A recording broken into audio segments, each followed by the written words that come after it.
ਕੋਈ ਵੀ ਐਸੀ ਲੈਂਗੁਏਜ ਨਹੀਂ, ਕੋਈ ਵੀ ਐਸੀ ਕੋਈ ਕਿਸੇ ਵੀ ਪੈਮਾਨੇ ਦੇ ਵਿੱਚ ਗੁਰੂ ਨਾਨਕ ਨੂੰ ਪੂਰੀ ਤਰ੍ਹਾਂ ਨਾਲ ਸਮਝਿਆ ਜਾਂ ਸਮਝਾਇਆ ਜਾਣਾ ਤਕਰੀਬਨ ਇੰਪੋਸੀਬਲ ਹੈ।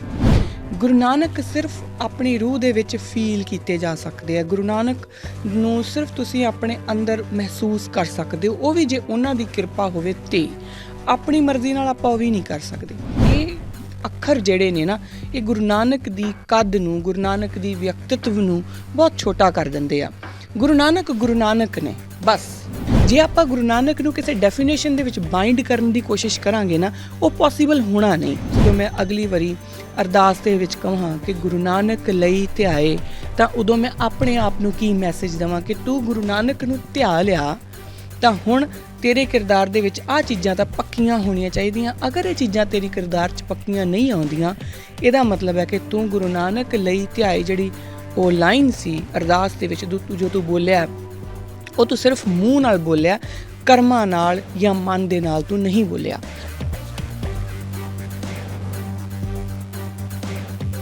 ਵਾਹਿਗੁਰੂ ਜੀ ਕਾ ਖਾਲਸਾ, ਵਾਹਿਗੁਰੂ ਜੀ ਕੀ ਫਤਿਹ। ਕਿਰਦਾਰੇ ਖਾਲਸਾ ਦੇ ਅੱਜ ਦੇ ਇਸ ਐਪੀਸੋਡ ਦੇ ਵਿੱਚ ਆਪ ਸਭ ਦਾ ਬਹੁਤ ਸਵਾਗਤ ਹੈ। ਜਿਹੜਾ ਪਿਛਲਾ ਐਪੀਸੋਡ ਸੀ ਉਹਦੇ ਵਿੱਚ ਆਪਾਂ ਕੁਐਸਚਨ ਆਨਸਰਸ ਦੀ ਗੱਲ ਕੀਤੀ ਸੀ, ਔਰ ਮੈਂ ਪਿਛਲੇ ਐਪੀਸੋਡ ਵਿੱਚ ਇਹ ਗੱਲ ਕਹੀ ਸੀਗੀ ਕਿ ਇਸ ਐਪੀਸੋਡ ਤੋਂ ਆਪਾਂ ਜੋ ਅਰਦਾਸ ਨੂੰ ਸਮਝਣ ਦੀ ਕੋਸ਼ਿਸ਼ ਕਰ ਰਹੇ ਹਾਂ ਉਹਨੂੰ ਆਪਾਂ ਅੱਗੇ ਵਧਾਵਾਂਗੇ। ਹੁਣ ਅਰਦਾਸ ਜਿੰਨਾ ਆਪਾਂ ਕਰ ਚੁੱਕੇ, ਉਹ ਇੱਕ ਓਂਕਾਰ ਸ਼੍ਰੀ ਵਾਹਿਗੁਰੂ ਜੀ ਕੀ ਫਤਿਹ, ਸ਼੍ਰੀ ਭਗਉਤੀ ਜੀ ਸਹਾਏ, ਪਾਤਸ਼ਾਹੀ 10ਵੀਂ, ਪ੍ਰਥਮ ਭਗਉਤੀ ਸਿਮਰ ਕੇ ਗੁਰੂ ਨਾਨਕ ਲਈ ਧਿਆਏ। ਆਪਾਂ ਪ੍ਰਥਮ ਭਗਉਤੀ ਸਿਮਰ ਕੇ ਤੱਕ ਗੱਲ ਕਰ ਚੁੱਕੇ ਹਾਂ। ਉਹਦੇ ਵਿੱਚ ਜਿਹੜੀਆਂ ਚੀਜ਼ਾਂ ਆਪਾਂ ਜਿਹਦੇ ਉੱਤੇ ਜ਼ਿਕਰ ਕੀਤਾ ਸੀ, ਉਹ ਇੱਕ ਓਂਕਾਰ ਸੀ, ਵਾਹਿਗੁਰੂ 'ਤੇ ਸੀ, ਔਰ ਉਸ ਤੋਂ ਬਾਅਦ ਫਿਰ ਆਪਾਂ ਭਗਉਤੀ ਦੀ ਗੱਲ ਕੀਤੀ ਸੀ। ਹੁਣ ਵੈਸੇ ਤਾਂ ਮੈਂ ਹਰ ਵਾਰੀ ਤੁਹਾਡੇ ਨਾਲ ਜਦੋਂ ਗੱਲ ਕਰਦੀ ਤਾਂ ਮੈਂ ਇਹੀ ਬੋਲਦੀ ਹਾਂ ਕਿ ਇਹ ਜਿਹੜਾ ਟੌਪਿਕ ਆ ਮੈਨੂੰ ਮੇਰੀ ਪਹੁੰਚ ਤੋਂ ਬਾਹਰ ਲੱਗਦਾ, ਬਟ ਫਿਰ ਵੀ ਕੋਸ਼ਿਸ਼ ਕਰਦੀ ਹਾਂ ਤੁਹਾਡੇ ਸਾਰਿਆਂ ਦੇ ਆਸ਼ੀਰਵਾਦ ਦੇ ਨਾਲ ਕਿ ਕਿਤੇ ਕੁਛ ਵੀ ਜੋ ਬੋਲਾਂ ਉਹ ਚਾਹੇ ਕਿਣਕਾ ਮਾਤਰ ਹੀ ਹੋਵੇ, ਪਰ ਉਹ ਕਿਤੇ ਨਾ ਕਿਤੇ ਲੇਖੇ ਲੱਗ ਜੇ। ਅੱਜ ਜਿਹੜਾ ਹੁਣ ਆਪਣਾ ਸ਼ੁਰੂ ਹੋਣਾ ਆ ਉਹ ਹੈਗਾ ਗੁਰੂ ਨਾਨਕ ਲਈ ਧਿਆਏ। ਹੁਣ ਗੁਰੂ ਨਾਨਕ ਜਿਹੜਾ ਇੱਕ ਨਾਮ ਹੈ, ਉਹ ਕੋਈ ਇੰਨਾ ਛੋਟੀ ਗੱਲ ਨਹੀਂ ਕਿ ਜਿਹਨੂੰ ਮੇਰੇ ਵਰਗੇ ਜਿਹਦੀ ਜ਼ੁਬਾਨ ਵੀ ਗਿਣਤੀ ਮਿਣਤੀ ਦੇ ਅੱਖਰ ਬੋਲ ਸਕਦੀ ਆ। ਕੋਈ ਵੀ ਐਸੀ ਲੈਂਗੁਏਜ ਨਹੀਂ, ਕੋਈ ਵੀ ਐਸੀ ਕੋਈ ਕਿਸੇ ਵੀ ਪੈਮਾਨੇ ਦੇ ਵਿੱਚ ਗੁਰੂ ਨਾਨਕ ਨੂੰ ਪੂਰੀ ਤਰ੍ਹਾਂ ਨਾਲ ਸਮਝਿਆ ਜਾਂ ਸਮਝਾਇਆ ਜਾਣਾ ਤਕਰੀਬਨ ਇੰਪੋਸੀਬਲ ਹੈ। ਗੁਰੂ ਨਾਨਕ ਸਿਰਫ ਆਪਣੀ ਰੂਹ ਦੇ ਵਿੱਚ ਫੀਲ ਕੀਤੇ ਜਾ ਸਕਦੇ ਆ। ਗੁਰੂ ਨਾਨਕ ਨੂੰ ਸਿਰਫ ਤੁਸੀਂ ਆਪਣੇ ਅੰਦਰ ਮਹਿਸੂਸ ਕਰ ਸਕਦੇ ਹੋ, ਉਹ ਵੀ ਜੇ ਉਹਨਾਂ ਦੀ ਕਿਰਪਾ ਹੋਵੇ ਤੇ। ਆਪਣੀ ਮਰਜ਼ੀ ਨਾਲ ਆਪਾਂ ਉਹ ਵੀ ਨਹੀਂ ਕਰ ਸਕਦੇ। ਸੋ ਮੈਨੂੰ ਨਹੀਂ ਪਤਾ ਕਿ ਇਹ ਜਿਹੜਾ ਆਪਾਂ ਗੁਰੂ ਨਾਨਕ ਦੇ ਉੱਤੇ ਜੋ ਆਪਾਂ ਡਿਸਕਸ਼ਨ ਕਰਨੀ ਆ, ਆਪਾਂ ਇਹ ਕਰਨ ਦੇ ਯੋਗ ਹੈਗੇ ਆ ਕਿ ਨਹੀਂ ਹੈਗੇ, ਔਰ ਇਹ ਕਰਾਂਗੇ ਤੇ ਕਿੰਨਾ ਚਿਰ ਕਰਾਂਗੇ, 4 5 6 ਐਪੀਸੋਡ, ਆਈ ਡੋਂਟ ਨੋ। ਪਰ ਮੈਨੂੰ ਲੱਗਦਾ ਕਿ ਜੋ ਆਪਾਂ ਨੂੰ ਜੋ ਫਲਸਫੇ ਆ, ਜੇ ਆਪਾਂ ਗੁਰੂ ਨਾਨਕ ਦੀਆਂ ਟੀਚਿੰਗਸ ਦੇ ਵਿੱਚੋਂ ਕੁਝ ਫਲਸਫੇ ਹੀ ਸਮਝ ਲਏ ਤਾਂ ਸ਼ਾਇਦ ਅਸੀਂ ਬਹੁਤ ਕੁਝ ਸੰਜੋ ਜਾਵਾਂਗੇ। ਪਹਿਲੀ ਗੱਲ ਤਾਂ ਇਸੇ ਦੇ ਉੱਤੋਂ ਹੀ, ਕਿਉਂਕਿ ਜਦੋਂ ਆਪਾਂ ਇੱਕ ਓਂਕਾਰ ਦੀ ਗੱਲ ਕੀਤੀ ਸੀਗੀ ਉਦੋਂ ਵੀ ਇਹੀ ਗੱਲ ਹੋਈ ਸੀ ਕਿ ਗੁਰੂ ਨਾਨਕ ਦੇ ਮੁੱਖ 'ਚੋਂ ਜੋ ਪਹਿਲੀ ਚੀਜ਼ ਨਿਕਲਦੀ ਆ ਉਹ ਇੱਕ ਓਂਕਾਰ ਨਿਕਲਦਾ ਹੈ। ਹੁਣ ਇੱਕ ਓਂਕਾਰ ਆਪਣੇ ਆਪ ਵਿੱਚ ਹੀ ਇੱਕ ਐਡਾ ਵੱਡਾ ਫਲਸਫਾ ਹੈ, ਕਿੱਡੀ ਫਿਲੋਸਫੀ ਹੈ ਕਿ ਆਪਾਂ ਨੂੰ 2 ਐਪੀਸੋਡ ਸਿਰਫ ਇੱਕ ਓਂਕਾਰ ਦੇ ਉੱਤੇ ਹੀ ਲਾਉਣੇ ਪਏ ਸੀਗੇ। ਔਰ ਅਜੇ ਵੀ ਮੈਨੂੰ ਇਹ ਲੱਗਦਾ ਕਿ ਸ਼ਾਇਦ ਮੇਰੀ ਮੱਤ ਵੀ, ਇੱਕ ਤਾਂ ਬਿਲਕੁਲ ਮੱਤ ਥੋੜ੍ਹੀ ਆ, ਔਰ ਜਿੰਨੀ ਕੁ ਆਪਣੇ ਕੋਲ ਨੌਲੇਜ ਹੈਗੀ ਆ ਜਾਂ ਜਿੰਨਾ ਕੁ ਪੜ੍ਹ ਕੇ ਔਰ ਥੋੜ੍ਹਾ ਬਹੁਤ ਜੋ ਆਪਣੀ ਐਕਸਪੀਰੀਅੰਸ ਦੇ ਨਾਲ, ਜੋ ਗੁਰੂ ਮਹਾਰਾਜ ਦੀ ਕਿਰਪਾ ਦੇ ਨਾਲ ਉਹਨਾਂ ਦੀ ਚਰਨਾਂ ਦੇ ਵਿੱਚ ਬੇਨਤੀ ਕਰਕੇ ਜੋ ਸਾਹਮਣੇ ਆਇਆ, ਜੋ ਜਿੰਨਾ ਕੁ ਉਹਨਾਂ ਨੂੰ ਲੱਗਾ ਕਿ ਇਸ ਕਾਸੇ 'ਚ ਪਾਇਆ ਜਾ ਸਕਦਾ ਆ, ਜਿੰਨਾ ਕੁ ਉਹਨਾਂ ਨੇ ਪਾਇਆ, ਉਸ ਹਿਸਾਬ ਨਾਲ ਆਪਾਂ ਹਜੇ ਵੀ ਮੈਨੂੰ ਲੱਗਦਾ ਕਿ ਆਪਾਂ ਘੱਟ ਗੱਲ ਕੀਤੀ ਆ। ਹੁਣ ਜਦੋਂ ਇੱਕ ਓਂਕਾਰ ਜੋ ਉਹਨਾਂ ਦੇ ਮੁਖਾਰਬਿੰਦ 'ਚੋਂ ਨਿਕਲਿਆ ਹੋਇਆ ਹੈ, ਉਹਦੇ ਵਾਸਤੇ ਅਗਰ ਮੈਨੂੰ ਸੈਟਿਸਫੈਕਸ਼ਨ ਨਹੀਂ, ਤਾਂ ਮੈਨੂੰ ਨਹੀਂ ਸਮਝ ਆਉਂਦੀ ਕਿ ਗੁਰੂ ਨਾਨਕ ਦੀ ਜਦੋਂ ਮੈਂ ਗੱਲ ਕਰੂੰਗੀ ਤਾਂ ਆਪਾਂ ਉਹਨਾਂ ਨੂੰ ਕਿੰਨਾ ਕੁ ਸਮਝ ਸਕਾਂਗੇ। ਪਰ ਆਪਾਂ ਕੋਸ਼ਿਸ਼ ਅੱਜ ਤੋਂ ਆਪਣੀ ਜਿਹੜੀ ਹੈ ਉਹ ਗੁਰੂ ਨਾਨਕ ਦੇ ਕਦਮਾਂ ਦੇ ਵਿੱਚ ਆਪਾਂ ਬੇਨਤੀ ਕਰਕੇ ਹੀ ਅੱਗੇ ਚੱਲਾਂਗੇ ਕਿ ਗੁਰੂ ਨਾਨਕ ਪਾਤਸ਼ਾਹ ਆਪ ਸੋਝੀ ਦੇਣ, ਮੇਰੀ ਜ਼ੁਬਾਨ ਦੇ ਉੱਤੇ ਜੋ ਵੀ ਮੈਂ ਬੋਲਾਂ ਉਹ ਉਹਨਾਂ ਦੀ ਕਿਰਪਾ ਦੇ ਨਾਲ ਤਕਰੀਬਨ ਸਹੀ ਹੀ ਬੋਲਾਂ, ਔਰ ਉਹ ਸਭ ਕੁਛ ਮੈਂ ਤੁਹਾਡੇ ਤੱਕ ਪਹੁੰਚਦਾ ਕਰ ਸਕਾਂ। ਹੁਣ ਜਦੋਂ ਆਪਾਂ ਗੁਰੂ ਨਾਨਕ ਦੀ ਗੱਲ ਕਰਾਂਗੇ ਤਾਂ ਸਭ ਤੋਂ ਪਹਿਲੀ ਗੱਲ ਜਿਹੜੀ ਆਉਣੀ ਆ, ਕਿਉਂਕਿ ਆਪਾਂ ਬੋਲਦੇ ਹਾਂ ਗੁਰੂ ਨਾਨਕ ਲਈ ਧਿਆਏ, ਅਸੀਂ ਅਰਦਾਸ ਦੀ ਗੱਲ ਸ਼ੁਰੂ ਕਰਨ ਲੱਗੇ ਹਾਂ। ਗੱਲ ਇੱਥੋਂ ਸ਼ੁਰੂ ਹੋਈ ਸੀ ਕਿ ਅਰਦਾਸ ਨੂੰ ਆਪਾਂ ਬੜਾ ਕੈਜੂਅਲੀ ਬੋਲ ਕੇ, ਔਰ ਬਸ ਜਿੱਥੇ ਭਾਈ ਸਾਹਿਬ ਬੋਲਦੇ ਨੇ ਬੋਲਣਾ ਜੀ ਵਾਹਿਗੁਰੂ, ਅਤੇ ਆਪਾਂ ਪਿੱਛੇ ਪਿੱਛੇ ਵਾਹਿਗੁਰੂ ਬੋਲ ਕੇ ਅਤੇ ਗੱਲ ਖ਼ਤਮ ਕਰਕੇ ਔਰ ਫਟਾਫਟ ਆਪਾਂ ਅਰਦਾਸ ਦੇ ਵਿੱਚ ਬਸ ਹਾਂਜੀ ਜੀ ਅਸੀਂ ਅਰਦਾਸ ਸ਼ਾਮਲ ਹੋ ਆਏ। ਅਰਦਾਸ ਦੇ ਵਿੱਚ ਸ਼ਾਮਲ ਹੋਣ ਦਾ ਮਤਲਬ ਇਹ ਹੈ ਕਿ ਅਰਦਾਸ ਦਾ ਕੱਲਾ ਕੱਲਾ ਅੱਖਰ ਤੁਹਾਡੀ ਰੂਹ ਦੇ ਅੰਦਰ ਉਤਰੇ, ਤੁਸੀਂ ਉਸ ਕੱਲੇ ਕੱਲੇ ਅੱਖਰ ਦੇ ਵਿੱਚੋਂ, ਕੱਲੇ ਕੱਲੇ ਸ਼ਬਦ ਦੇ ਵਿੱਚੋਂ ਕੁਛ ਨਾ ਕੁਛ ਆਪਣੇ ਨਾਲ ਲੈ ਕੇ ਜਾਓ ਹਰ ਵਾਰੀ। ਇਹ ਜ਼ਰੂਰੀ ਨਹੀਂ ਕਿ ਆਪਾਂ ਇੱਕੋ ਵਾਰ ਦੇ ਵਿੱਚ ਸਾਰਾ ਕੁਛ ਲੈ ਲਾਂਗੇ, ਪਰ ਜਦੋਂ ਆਪਾਂ ਇੱਕ ਓਅੰਕਾਰ ਬੋਲਦੇ ਹਾਂ ਤਾਂ ਉਹਦਾ ਮਤਲਬ ਕੀ ਆ? ਵਾਹਿਗੁਰੂ ਜੀ ਕੀ ਫਤਿਹ ਬੋਲਦੇ ਹਾਂ ਤਾਂ ਵਾਹਿਗੁਰੂ ਦਾ ਕਿਹਦੀ ਫਤਿਹ ਬੋਲਦੇ? ਵਾਹਿਗੁਰੂ ਕੌਣ ਆ? ਉਸ ਤੋਂ ਬਾਅਦ ਸ਼੍ਰੀ ਭਗੌਤੀ ਜੀ ਸਹਾਇ, ਤਾਂ ਕੌਣ ਆ ਭਗੌਤੀ? ਇਹ ਗੱਲਾਂ ਆਪਾਂ ਕਰ ਚੁੱਕੇ। ਹੁਣ ਜਦੋਂ ਆਪਾਂ ਬੋਲਾਂਗੇ ਗੁਰੂ ਨਾਨਕ ਲਈ ਧਿਆਏ, ਤਾਂ ਜਦੋਂ ਆਪਾਂ ਗੁਰੂ ਨਾਨਕ ਨੂੰ ਧਿਆਉਣ ਦੀ ਗੱਲ ਕਰਦੇ ਹਾਂ ਤਾਂ ਅਸੀਂ ਉਹਦੇ ਵਿੱਚੋਂ ਕੀ ਪਾਉਣ ਦੀ ਗੱਲ ਕਰਦੇ ਹਾਂ, ਇਹ ਇੰਪੋਰਟੈਂਟ ਆ। ਜਦੋਂ ਅਸੀਂ ਗੁਰੂ ਨਾਨਕ ਦਾ ਨਾਮ ਆਪਣੀ ਅਰਦਾਸ ਦੇ ਵਿੱਚ ਲੈਂਦੇ ਹਾਂ ਜਾਂ ਅਸੀਂ ਸੁਣਦੇ ਹਾਂ ਕਿ ਗੁਰੂ ਨਾਨਕ ਲਈ ਧਿਆਏ, ਤਾਂ ਗੁਰੂ ਨਾਨਕ ਨੂੰ ਧਿਆਉਣ ਦਾ ਮਤਲਬ ਕੀ ਆ? ਕਿਆ ਉਹ ਸਿਰਫ ਇੱਕ ਨਾਮ ਬੋਲ ਲੈਣ ਨੂੰ ਹੀ ਧਿਆਉਣਾ ਕਹਿ ਦਿੱਤਾ ਜਾਊਗਾ, ਜਾਂ ਗੁਰੂ ਨਾਨਕ ਦੀ ਜਿਹੜੀ ਇੱਕ ਉਹ ਫੋਟੋ ਸਾਨੂੰ ਸੋਭਾ ਸਿੰਘ ਹੁਣਾਂ ਨੇ ਬਣਾ ਕੇ ਦਿੱਤੀ ਆ ਉਹਨੂੰ ਆਪਣੇ ਦਿਮਾਗ 'ਚ ਰੱਖ ਲੈਣਾ, ਜਾਂ ਕਿਸ ਤਰੀਕੇ ਨਾਲ ਅਸੀਂ ਗੁਰੂ ਨਾਨਕ ਨੂੰ ਧਿਆਉਣ ਦਾ ਮਤਲਬ ਕੀ ਹੋਊਗਾ? ਤਾਂ ਸਭ ਤੋਂ ਪਹਿਲਾਂ ਤਾਂ ਧਿਆਨ ਇਹ ਰੱਖਣਾ ਪਊਗਾ ਕਿ ਜਦੋਂ ਅਸੀਂ ਗੁਰੂ ਨਾਨਕ ਬੋਲਦੇ ਹਾਂ ਅਤੇ ਉਸ ਵਿੱਚ ਸਾਡੇ ਆਪਣੇ ਕਿਰਦਾਰ ਦੇ ਵਿੱਚ ਹੈ ਨਾ, ਗੁਰੂ ਨਾਨਕ ਤੋਂ ਅਸੀਂ ਕਿਹੜੀ ਕਿਰਪਾ ਮੰਗ ਰਹੇ ਹਾਂ ਕਿ ਗੁਰੂ ਨਾਨਕ ਪਾਤਸ਼ਾਹ ਸਾਡੇ 'ਤੇ ਕੀ, ਅਸੀਂ ਉਹਨਾਂ ਕੋਲੋਂ ਕੀ ਚਾਹੁੰਦੇ ਹਾਂ, ਅਸੀਂ ਕੀ ਮੰਗ ਰਹੇ ਹਾਂ ਕਿ ਗੁਰੂ ਨਾਨਕ ਪਾਤਸ਼ਾਹ ਅਸੀਂ ਤੁਹਾਨੂੰ ਧਿਆਇਆ ਅਤੇ ਹੁਣ ਮੇਰੇ ਕਿਰਦਾਰ ਦੇ ਵਿੱਚ ਕੀ ਚੇਂਜਿਸ ਹੋਣ, ਜਾਂ ਮੇਰੇ ਕਿਰਦਾਰ ਦੇ ਵਿੱਚ ਤੁਹਾਡੀ ਕਿਹੜੀ ਟੀਚਿੰਗ ਆਵੇ। ਇਹ ਸਾਨੂੰ ਆਪਣੇ ਆਪ ਨੂੰ ਥੋੜ੍ਹਾ ਜਿਹਾ ਸਾਨੂੰ ਖੁਦ ਨੂੰ ਸਾਡਾ ਆਪਣਾ ਮੰਥਨ ਕਰਨਾ ਪੈਣਾ ਆ। ਹੁਣ ਸਭ ਤੋਂ ਪਹਿਲੀ ਗੱਲ ਜਿਹੜੀ ਮੈਨੂੰ ਲੱਗਦਾ ਕਿ ਜ਼ਰੂਰੀ ਆ ਜਦੋਂ ਆਪਾਂ ਗੁਰੂ ਨਾਨਕ ਦੀ ਗੱਲ ਕਰਨੀ ਹੈ, ਤਾਂ ਸਾਨੂੰ ਜਿਹੜੇ ਸਾਡੇ ਭਰਮ ਭੁਲੇਖੇ ਆ ਨਾ, ਸਭ ਤੋਂ ਪਹਿਲਾਂ ਸਾਨੂੰ ਉਹ ਹਟਾਉਣੇ ਪੈਣਗੇ। ਬਹੁਤ ਸਾਰੇ ਅਸੀਂ ਗੁਰੂ ਨਾਨਕ ਨੂੰ ਸਿਰਫ ਇੱਕ ਰਿਲੀਜੀਅਸ ਪ੍ਰੋਫਿਟ ਮੰਨ ਲੈਂਦੇ ਹਾਂ ਕਿ ਗੁਰੂ ਨਾਨਕ ਪਾਤਸ਼ਾਹ ਕੌਣ ਹੈ? ਇੱਕ ਰਿਲੀਜੀਅਸ ਪ੍ਰੋਫਿਟ ਆ। ਉਸ ਤੋਂ ਅਗਲੀ ਗੱਲ ਆ ਜਾਂਦੀ ਆ, ਕੁਛ ਮੇਰੇ ਵਰਗੇ ਕਹਿ ਦਿੰਦੇ ਆ ਨਹੀਂ ਨਹੀਂ ਉਹ ਤਾਂ ਰੈਵੋਲਿਊਸ਼ਨਰੀ ਸੀ। ਕੋਈ ਹੋਰ ਆ ਜਾਂਦੇ ਆ ਤਾਂ ਉਹ ਕਹਿ ਦਿੰਦੇ ਆ ਕਿ ਉਹ ਭਗਤੀ ਲਹਿਰ ਦੇ ਨਾਲ ਉਹਨਾਂ ਦਾ ਸੰਬੰਧ ਸੀ, ਉਹ ਉਸ ਤਰੀਕੇ ਨਾਲ ਆਪਣਾ ਫਲਸਫਾ ਅੱਗੇ ਲੈ ਕੇ ਆਏ। ਕੋਈ ਜਿਹੜੇ ਆ ਉਹਨਾਂ ਦੀ ਫੋਟੋ ਦੇ ਵਿੱਚ ਜਿਹੜੀ ਉਹਨਾਂ ਨੇ ਉਹ ਇੱਕ ਮਾਲਾ ਉਹਨਾਂ ਨੂੰ ਫੜਾਈ ਹੁੰਦੀ ਆ ਅਤੇ ਇੱਕ ਉਹਨਾਂ ਦਾ ਹੱਥ ਐਵੇਂ ਕਰਕੇ ਜਿਹੜਾ ਦਿਖਾਇਆ ਆ, ਔਰ ਇੱਕ ਭੰਗਵਾ ਕੱਪੜੇ, ਔਰ ਉਹ ਕਹਿੰਦੇ ਕਿ ਉਦਾਸੀ ਪਰੰਪਰਾ ਦੇ ਨਾਲ ਗੁਰੂ ਨਾਨਕ ਪਾਤਸ਼ਾਹ ਦਾ ਸੰਬੰਧ ਹੈ। ਸੋ ਹਰ ਇੱਕ ਬੰਦਾ ਆਪਣੇ ਆਪਣੇ ਤਰੀਕੇ ਨਾਲ ਗੁਰੂ ਨਾਨਕ ਨੂੰ ਇੰਟਰਪ੍ਰੈਟ ਕਰਨ ਦੀ ਕੋਸ਼ਿਸ਼ ਕਰਦਾ, ਜਿਹਨੂੰ ਜਿਸ ਤਰੀਕੇ ਨਾਲ ਠੀਕ ਲੱਗਦਾ ਉਸ ਤਰੀਕੇ ਨਾਲ ਹੀ ਇੰਟਰਪ੍ਰੀਟੇਸ਼ਨ ਦੀ ਗੱਲ ਕਰਦਾ। ਹੁਣ ਜਿਹੜੇ ਥੋੜ੍ਹੇ ਬਹੁਤ ਵੀ ਕਿਸੇ ਇੱਕ ਲੈਵਲ ਦੇ ਉੱਤੇ ਚਲੇ ਗਏ ਆ, ਮੈਨੂੰ ਯਾਦ ਆ ਇੱਕ ਇੱਥੇ ਸਾਡਾ ਇੱਕ ਸੈਮੀਨਾਰ ਹੋਇਆ ਸੀ ਜਿੱਥੇ ਸਰਦਾਰ ਅਜਮੇਰ ਸਿੰਘ ਹੁਣੀ ਆਏ ਸੀਗੇ, ਤਾਂ ਮੈਂ ਵੀ ਉੱਥੇ ਬੋਲ ਰਹੀ ਸੀਗੀ, ਔਰ ਉੱਥੇ ਮੇਰਾ ਟੌਪਿਕ ਸੀਗਾ ਕਿ ਗੁਰੂ ਨਾਨਕ ਦੀ ਟੀਚਿੰਗਸ ਦੇ ਵਿੱਚ ਔਰਤਾਂ ਦੇ ਹੱਕਾਂ ਦੀ ਗੱਲ ਕੀ ਆ। ਤਾਂ ਉਹ ਬੋਲਦੇ ਹੋਏ ਕਿਉਂਕਿ ਅਸੀਂ ਆਮ ਭਾਸ਼ਾ ਵਾਲੇ ਲੋਕ ਹਾਂ, ਜਦੋਂ ਅਸੀਂ ਆਮ ਭਾਸ਼ਾ ਵਿੱਚ ਇੱਕ ਦੂਜੇ ਨਾਲ ਗੱਲ ਕਰਦੇ ਹਾਂ ਤਾਂ ਫਿਰ ਸਾਨੂੰ ਉਹੀ ਭਾਸ਼ਾ ਬੋਲਣੀ ਪੈਂਦੀ ਜਿਹੜੀ ਸਮਝ ਆਵੇ। ਤਾਂ ਉਹੀ ਜਿੱਦਾਂ ਮੈਂ ਤੁਹਾਨੂੰ ਕਿਹਾ ਕਿ ਕੁਛ ਲੋਕ ਰੈਵੋਲਿਊਸ਼ਨਰੀ ਕਹਿ ਦਿੰਦੇ ਆ, ਮੈਂ ਵੀ ਆਹੀ ਬੋਲਿਆ ਸੀਗਾ। ਤਾਂ ਅਜਮੇਰ ਸਿੰਘ ਹੁਣਾਂ ਨੇ ਉਦੋਂ ਉਸੇ ਵੇਲੇ ਟੋਕਿਆ ਕਿ ਇਹ ਅੱਖਰ ਜਿਹੜੇ ਨੇ ਨਾ, ਇਹ ਗੁਰੂ ਨਾਨਕ ਦੀ ਕੱਦ ਨੂੰ, ਗੁਰੂ ਨਾਨਕ ਦੀ ਵਿਅਕਤਿਤਵ ਨੂੰ ਬਹੁਤ ਛੋਟਾ ਕਰ ਦਿੰਦੇ ਆ। ਗੁਰੂ ਨਾਨਕ ਨੇ, ਬਸ ਗੁਰੂ ਨਾਨਕ ਦੀ ਜਿਹੜੀ ਡੈਫੀਨੇਸ਼ਨ ਆ ਉਹ ਇਹੀ ਹੋ ਸਕਦੀ ਆ ਕਿ ਉਹ ਗੁਰੂ ਨਾਨਕ ਨੇ। ਪਰ ਹੁਣ ਇਸ ਗੱਲ ਨੂੰ ਸਮਝਣ ਵਾਸਤੇ, ਇਸ ਗੱਲ ਤੱਕ ਪਹੁੰਚਣ ਵਾਸਤੇ ਇੱਕ ਖਾਸ ਤਰ੍ਹਾਂ ਦੀ ਇੱਕ ਤਾਂ ਮਾਨਸਿਕਤਾ ਦੀ, ਤੁਹਾਡੀ ਸਪਿਰਿਚੁਅਲ ਵੈਲਬੀਇੰਗ ਦੀ ਲੋੜ ਆ। ਤੁਸੀਂ ਸਪਿਰਿਚੁਅਲੀ ਉਸ ਲੈਵਲ ਦੇ ਉੱਤੇ ਹੋਣੇ ਚਾਹੀਦੇ ਆ ਜਿੱਥੇ ਜਾ ਕੇ ਤੁਸੀਂ ਇਹ ਕਹੋ ਕਿ ਗੁਰੂ ਨਾਨਕ ਕੌਣ? ਤਾਂ ਗੁਰੂ ਨਾਨਕ, ਔਰ ਤੁਸੀਂ ਸਮਝ ਵੀ ਜਾਓ। ਅਦਰਵਾਈਜ਼ ਜੇ ਆਪਾਂ ਇਹ ਗੱਲ ਕਿਸੇ ਹੋਰ ਨੂੰ ਕਹਾਂਗੇ ਕਿ ਗੁਰੂ ਨਾਨਕ ਕੌਣ ਆ, ਤਾਂ ਫਿਰ ਉਹ ਗੱਲ ਆਊਗੀ ਕਿ ਤੁਹਾਨੂੰ ਦੱਸਣਾ ਪਊਗਾ। ਜੇ ਤੁਸੀਂ ਕਹੋਗੇ ਗੁਰੂ ਨਾਨਕ ਹੈ ਤਾਂ ਉਹਨਾਂ ਨੂੰ ਸਮਝ ਨਹੀਂ ਆਉਣੀ। ਸੋ ਇਹ ਆ ਜਾਂਦੀ ਹੈ ਲੈਵਲ ਦੀ ਗੱਲ। ਹੁਣ ਆਪਾਂ ਗੁਰੂ ਨਾਨਕ ਨੂੰ ਜਦੋਂ ਸਮਝਣਾ ਤਾਂ ਸਭ ਤੋਂ ਪਹਿਲਾਂ ਅੱਜ ਤੋਂ ਇਹ ਸ਼ੁਰੂ ਕਰੀਏ ਕਿ ਗੁਰੂ ਨਾਨਕ ਨੂੰ ਗੁਰੂ ਨਾਨਕ ਹੀ ਸਮਝ ਕੇ ਚੱਲੀਏ। ਜੇ ਆਪਾਂ ਗੁਰੂ ਨਾਨਕ ਨੂੰ ਕਿਸੇ ਡੈਫੀਨੇਸ਼ਨ ਦੇ ਵਿੱਚ ਬਾਈਂਡ ਕਰਨ ਦੀ ਕੋਸ਼ਿਸ਼ ਕਰਾਂਗੇ ਨਾ, ਉਹ ਪੋਸੀਬਲ ਹੋਣਾ ਨਹੀਂ। ਉਹਦੇ ਨਾਲ ਕੀ ਹੈ ਕਿ ਅਸੀਂ ਇੱਕ ਬਹੁਤ ਛੋਟਾ ਜਿਹਾ ਹਿੱਸਾ ਹੀ ਗੁਰੂ ਨਾਨਕ ਦੇ ਵਿਅਕਤਿਤਵ ਦਾ ਦੇਖ ਸਕਾਂਗੇ, ਲੈ ਸਕਾਂਗੇ।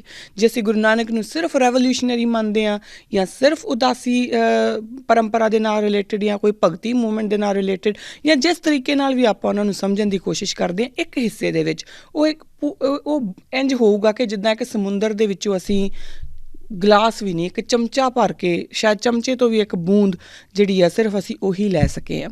ਤਾਂ ਇਸ ਕਰਕੇ ਸਭ ਤੋਂ ਪਹਿਲਾਂ ਆਪਣੇ ਤੋਂ ਮਿੱਟੀ ਝਾੜਨ ਲੱਗੇ ਆਪਾਂ ਇਹ ਕਹੀਏ ਕਿ ਗੁਰੂ ਨਾਨਕ ਕੌਣ? ਤਾਂ ਗੁਰੂ ਨਾਨਕ ਸਿਰਫ ਗੁਰੂ ਨਾਨਕ। ਹੁਣ ਉਸ ਤੋਂ ਅਗਲੀ ਗੱਲ, ਗੱਲਾਂ ਅੱਗੇ ਬਹੁਤ ਲੰਬੀਆਂ ਹੋ ਸਕਦੀਆਂ, ਗੱਲਾਂ ਇੰਝ ਵੀ ਹੋ ਸਕਦੀਆਂ ਕਿ ਜਦੋਂ ਆਪਾਂ ਗੁਰੂ ਨਾਨਕ ਨੂੰ ਸਮਝਣਾ ਆ ਤਾਂ ਗੁਰੂ ਨਾਨਕ ਦੀਆਂ ਸਿੱਖਿਆਵਾਂ ਨੂੰ ਕਿਸ ਤਰੀਕੇ ਨਾਲ ਸਮਝਣਾ, ਸਾਨੂੰ ਉੱਧਰ ਵੀ ਜਾਣਾ ਪਊਗਾ। ਗੁਰੂ ਨਾਨਕ ਨੂੰ ਅਸੀਂ ਉਹਨਾਂ ਦੀਆਂ ਜਨਮ ਸਾਖੀਆਂ ਦੇ ਵਿੱਚੋਂ ਸਮਝਣਾ ਜਾਂ ਉਹਨਾਂ ਦੀਆਂ ਜਿਹੜੀਆਂ ਉਹਨਾਂ ਦੀ ਬਾਣੀ ਲਿਖੀ ਆ ਉਹਦੇ ਵਿੱਚੋਂ। ਤਾਂ ਸਭ ਤੋਂ ਪਹਿਲੀ ਗੱਲ ਤਾਂ ਇਹ ਕਿ ਗੁਰੂ ਨਾਨਕ ਨੂੰ ਅਗਰ ਤੁਸੀਂ ਗੁਰੂ ਨਾਨਕ ਨੂੰ ਆਪਾਂ ਫੋਲੋ ਕਰਨ ਦੀ ਗੱਲ ਕਰਦੇ ਹਾਂ ਤਾਂ ਗੁਰੂ ਨਾਨਕ ਫੋਲੋ ਹੋਣਗੇ ਉਹਨਾਂ ਦੀ ਬਾਣੀ ਦੇ ਥਰੂ, ਜੋ ਕਿ ਗੁਰੂ ਗ੍ਰੰਥ ਸਾਹਿਬ ਮਹਾਰਾਜ ਦੇ ਵਿੱਚ ਦਰਜ ਹੈ। ਸਾਨੂੰ ਇਕੱਲੀ ਚੀਜ਼ ਜੋ ਗੁਰੂ ਨਾਨਕ ਦੀ ਜੀਵਨ ਕਾਲ ਦੇ ਨਾਲ ਰਿਲੇਟਡ ਹੈ ਉਹ ਸਾਨੂੰ ਗੁਰਬਾਣੀ ਦੇ ਵਿੱਚ ਮਿਲ ਜਾਂਦੀ, ਉਹਦਾ ਅੰਸ਼ ਗੁਰਬਾਣੀ ਦੇ ਵਿੱਚ ਮਿਲ ਜਾਂਦਾ। ਤਾਂ ਮੈਂ ਬੜੀ ਵਾਰੀ ਪਹਿਲਾਂ ਵੀ ਇਹ ਗੱਲ ਕਹਿ ਚੁੱਕੀ ਹਾਂ, ਦੁਬਾਰਾ ਇਹੀ ਗੱਲ ਕਹੂੰਗੀ ਕਿ ਸਾਡਾ ਜਿਹੜਾ ਫੁਰਕਾਨ ਹੈ, ਜੋ ਸਾਡਾ ਪੈਰਾਮੀਟਰ ਹੈ, ਉਹ ਸਿਰਫ ਗੁਰੂ ਗ੍ਰੰਥ ਸਾਹਿਬ ਮਹਾਰਾਜ ਹੋਣੇ ਚਾਹੀਦੇ ਆ। ਬੇਸ਼ੱਕ ਜਿਹੜੀਆਂ ਜੀਵਨ ਸਾਖੀਆਂ ਹੁੰਦੀਆਂ ਨੇ ਜਾਂ ਜੋ ਜਨਮ ਸਾਖੀਆਂ ਗੁਰੂ ਨਾਨਕ ਪਾਤਸ਼ਾਹ ਦੀਆਂ ਨੇ ਉਹਨਾਂ ਵਿੱਚੋਂ ਵੀ ਅਸੀਂ ਬਹੁਤ ਕੁਛ ਲਵਾਂਗੇ, ਲੈ ਸਕਦੇ ਹਾਂ, ਪਰ ਉਹ ਜਨਮ ਸਾਖੀਆਂ ਜਿਹੜੀ ਅਕਸਰ ਇੱਕ ਡਿਬੇਟ ਚੱਲ ਪੈਂਦੀ ਹੈ ਨਾ ਕਿ ਇਹ ਤਾਂ ਗੱਪਾਂ ਆ, ਇਹ ਸੱਚ ਆ, ਇਹ ਝੂਠ ਆ। ਤਾਂ ਸਾਨੂੰ ਸਿਰਫ ਇਹ ਦੇਖਣਾ ਹੈ ਕਿ ਜਿਹੜੀ ਵੀ ਜਨਮ ਸਾਖੀ ਅਸੀਂ ਲਈ, ਕਿਆ ਉਹ ਜਨਮ ਸਾਖੀ ਗੁਰੂ ਗ੍ਰੰਥ ਸਾਹਿਬ ਮਹਾਰਾਜ ਦੇ ਪੈਰਾਮੀਟਰ ਦੇ ਉੱਤੇ ਖਰੀ ਉਤਰਦੀ ਆ? ਜੇ ਉਹ ਖਰੀ ਉਤਰਦੀ ਹੈ ਤਾਂ ਉਹ ਸੱਚੀ ਹੋਊਗੀ, ਜੇ ਉਹ ਖਰੀ ਨਹੀਂ ਉਤਰਦੀ ਤਾਂ ਫਿਰ ਆਪਾਂ ਉਹਨੂੰ ਡਾਊਟ ਕਰ ਸਕਦੇ ਹਾਂ ਜਾਂ ਅਸੀਂ ਉਹਨੂੰ ਕਹਿ ਸਕਦੇ ਹਾਂ ਕਿ ਮੈਂ ਇਹਨੂੰ ਨਹੀਂ ਮੰਨਦਾ। ਸੋ ਜਿਹੜਾ ਸਾਡਾ ਪੈਰਾਮੀਟਰ ਹੈ, ਫਾਈਨਲ ਪੈਰਾਮੀਟਰ, ਉਹ ਅਸੀਂ ਗੁਰਬਾਣੀ ਨੂੰ ਹੀ ਮੰਨਣਾ ਆ। ਜਦੋਂ ਅਸੀਂ ਗੁਰੂ ਨਾਨਕ ਦੀ ਗੱਲ ਕਰ ਰਹੇ ਹਾਂ ਤਾਂ ਗੁਰੂ ਨਾਨਕ ਪਾਤਸ਼ਾਹ ਦੀ ਗੱਲ ਕਰਦੇ ਸਮੇਂ ਸਾਨੂੰ ਜਪਜੀ ਸਾਹਿਬ 'ਤੇ ਆਉਣਾ ਪਊਗਾ। ਸਾਨੂੰ ਫਿਰ ਅਗਰ ਜੀਵਨ ਫਲਸਫੇ ਦੀ ਗੱਲ ਕਰਾਂਗੇ ਤਾਂ ਆਸਾ ਦੀ ਵਾਰ 'ਤੇ ਜਾਣਾ ਪਊਗਾ। ਸਾਨੂੰ ਪੋਲੀਟੀਕਲ ਉਹਨਾਂ ਦੇ ਆਈਡੀਆਜ਼ ਦੀ ਗੱਲ ਕਰਨੀ ਹੈ, ਸਾਨੂੰ ਬਾਬਰ ਬਾਣੀ ਵੇਖਣੀ ਪਊਗੀ। ਸੋ ਹਰ ਇੱਕ ਤਰੀਕੇ ਨਾਲ, ਜਿਸ ਤਰੀਕੇ ਨਾਲ ਵੀ ਅਸੀਂ ਗੁਰੂ ਨਾਨਕ ਨੂੰ ਸਮਝਣ ਦੀ ਕੋਸ਼ਿਸ਼ ਕਰ ਰਹੇ ਹਾਂ ਤਾਂ ਸਾਨੂੰ ਗੁਰਬਾਣੀ ਦਾ ਹਵਾਲਾ ਲੈਣਾ ਹੀ ਪੈਣਾ। ਪਰ ਗੁਰਬਾਣੀ ਵੱਲ ਹੋਣ ਤੋਂ ਪਹਿਲਾਂ ਜਦੋਂ ਆਪਾਂ ਉਸ ਪਾਸੇ ਜਾਈਏ, ਉਸ ਤੋਂ ਪਹਿਲਾਂ ਸਾਨੂੰ ਕੁਛ ਕੁ ਗੱਲਾਂ ਦਾ ਧਿਆਨ ਰੱਖਣਾ ਬਹੁਤ ਜ਼ਰੂਰੀ ਆ ਕਿ ਇੱਕ ਓਵਰਆਲ ਕੌਨਸੈਪਟ ਜਿਹੜਾ ਅੱਜ ਦੇ ਐਪੀਸੋਡ ਦੇ ਵਿੱਚ ਆਪਾਂ ਡਿਸਕਸ ਕਰ ਰਹੇ ਹਾਂ, ਇੱਕ ਓਵਰਆਲ ਕੌਨਸੈਪਟ ਜਦੋਂ ਮੈਂ ਅਗਲੀ ਵਾਰੀ ਅਰਦਾਸ ਦੇ ਵਿੱਚ ਕਹਾਂ ਕਿ ਗੁਰੂ ਨਾਨਕ ਲਈ ਧਿਆਏ, ਤਾਂ ਉਦੋਂ ਮੈਂ ਆਪਣੇ ਆਪ ਨੂੰ ਕੀ ਮੈਸੇਜ ਦੇਵਾਂ ਕਿ ਤੂੰ ਗੁਰੂ ਨਾਨਕ ਨੂੰ ਧਿਆ ਲਿਆ ਤਾਂ ਹੁਣ ਤੇਰੇ ਕਿਰਦਾਰ ਦੇ ਵਿੱਚ ਆਹ ਚੀਜ਼ਾਂ ਤਾਂ ਪੱਕੀਆਂ ਹੋਣੀਆਂ ਚਾਹੀਦੀਆਂ। ਅਗਰ ਇਹ ਚੀਜ਼ਾਂ ਤੇਰੀ ਕਿਰਦਾਰ 'ਚ ਪੱਕੀਆਂ ਨਹੀਂ ਆਉਂਦੀਆਂ, ਇਹਦਾ ਮਤਲਬ ਹੈ ਕਿ ਤੂੰ ਗੁਰੂ ਨਾਨਕ ਲਈ ਧਿਆਏ ਜਿਹੜੀ ਉਹ ਲਾਈਨ ਸੀ ਅਰਦਾਸ ਦੇ ਵਿੱਚ ਜੋ ਤੂੰ ਬੋਲਿਆ, ਉਹ ਤੂੰ ਸਿਰਫ ਮੂੰਹ ਨਾਲ ਬੋਲਿਆ, ਕਰਮਾਂ ਨਾਲ ਜਾਂ ਮਨ ਦੇ ਨਾਲ ਤੂੰ ਨਹੀਂ ਬੋਲਿਆ। ਤਾਂ ਜਦੋਂ ਵੀ ਇਹ ਗੱਲ ਆਵੇ ਤਾਂ ਘੱਟੋ ਘੱਟ ਜਿਹੜੀਆਂ 3 ਚੀਜ਼ਾਂ ਦੇ ਉੱਤੇ ਆਪਾਂ ਗੱਲ ਕਰਨ ਲੱਗੇ ਹਾਂ, ਇਹ ਜ਼ਰੂਰ ਆਪਾਂ ਆਪਣੇ ਵੱਲ ਦੇਖ ਲਈਏ ਕਿ ਇਹ ਸਾਡੇ ਵਿੱਚ ਹੈਗੀਆਂ। ਦੇਖੋ, ਕੋਈ ਵੀ ਜਿਹੜਾ ਮੈਂ ਇਹ ਕਹੂੰਗੀ, ਇਨਲਾਈਟਨਡ ਤਾਂ ਬਹੁਤ ਵੱਡਾ ਵਰਡ ਹੋ ਜਾਂਦਾ।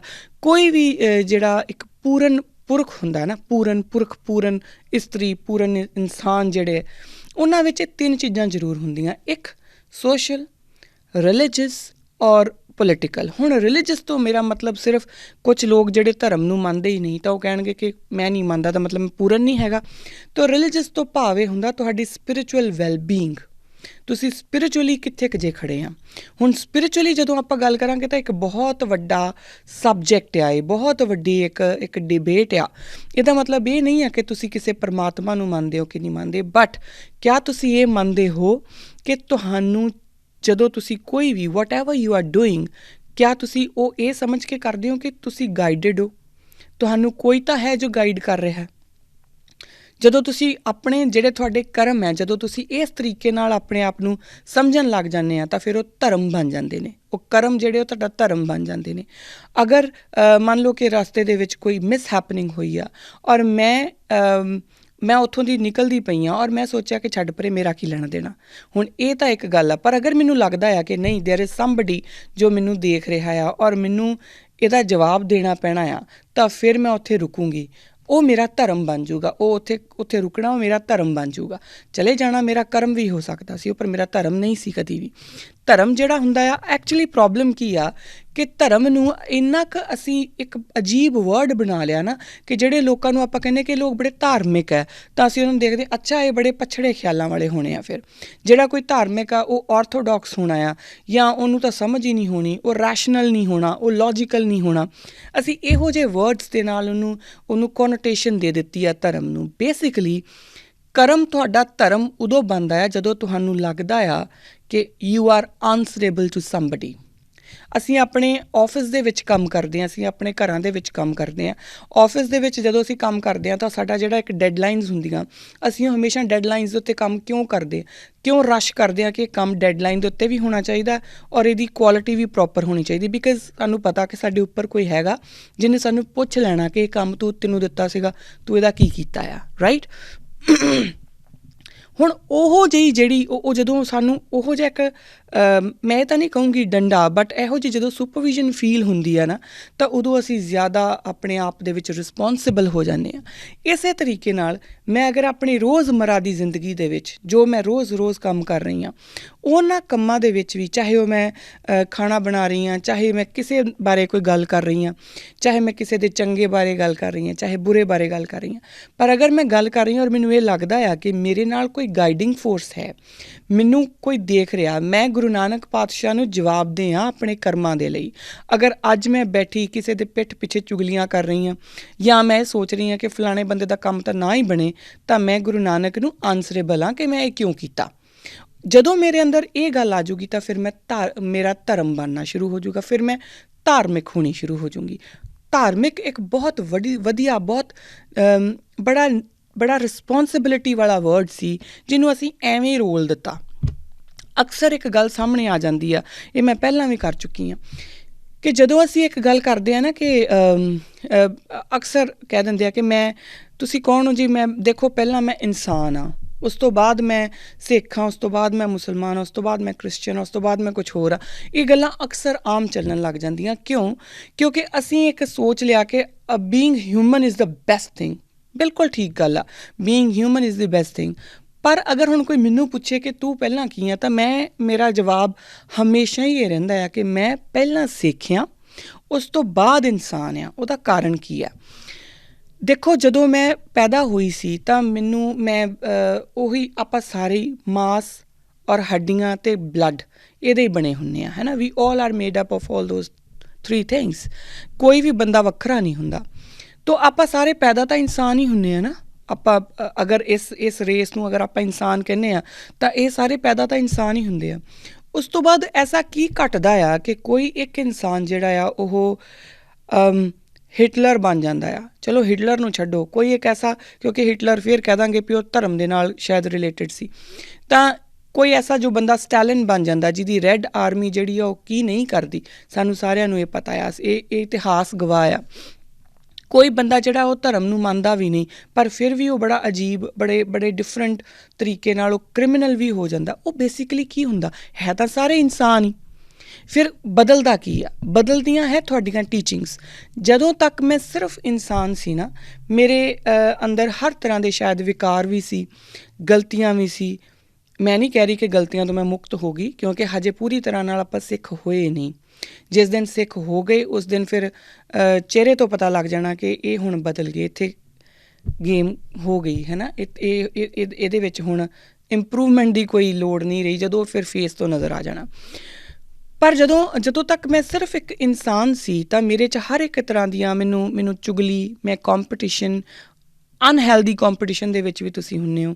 ਬਟ ਦੈਨ ਜਦੋਂ ਸਿੱਖੀ ਦੇ ਲੜ ਲੱਗੀ ਹਾਂ, ਉਸ ਤੋਂ ਬਾਅਦ ਜਦੋਂ ਮੈਨੂੰ ਸਮਝ ਲੱਗਣਾ ਸ਼ੁਰੂ ਹੋਇਆ ਕਿ ਅੱਛਾ ਮੇਰਾ ਗੁਰੂ ਮੈਨੂੰ ਕੀ ਕਹਿ ਰਿਹਾ, ਤਾਂ ਉਸ ਤੋਂ ਬਾਅਦ ਚੀਜ਼ਾਂ ਬਦਲਣੀਆਂ ਸ਼ੁਰੂ ਹੋਈਆਂ। ਫਿਰ ਮੈਨੂੰ ਲੱਗਦਾ ਕਿ ਮੈਂ ਇਨਸਾਨੀਅਤ ਵੱਲ ਤਾਂ ਉਦੋਂ ਗਈ ਹਾਂ, ਪਹਿਲਾਂ ਮੈਂ ਸਿੱਖੀ ਵੱਲ ਆਈ ਹਾਂ, ਉਸ ਤੋਂ ਬਾਅਦ ਸਿੱਖੀ ਨੇ ਮੈਨੂੰ ਇਨਸਾਨੀਅਤ ਦੇ ਰਾਹ 'ਤੇ ਤੋਰਿਆ। ਹੁਣ ਇਹੀ ਚੀਜ਼ਾਂ ਆਪਾਂ ਆਮ ਜ਼ਿੰਦਗੀ ਦੇ ਵਾਸਤੇ ਵੀ ਦੇਖ ਸਕਦੇ ਹਾਂ।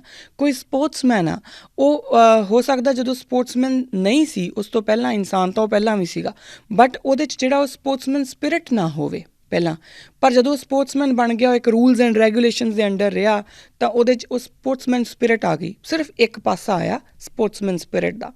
ਤਾਂ ਉਸ ਤੋਂ ਬਾਅਦ ਜਦੋਂ ਉਹ ਨਿਕਲੂਗਾ, ਉਹ ਆਪਣੀ ਲਾਈਫ ਨੂੰ ਵੀ ਉਸੇ ਤਰੀਕੇ ਨਾਲ ਦੇਖੂਗਾ।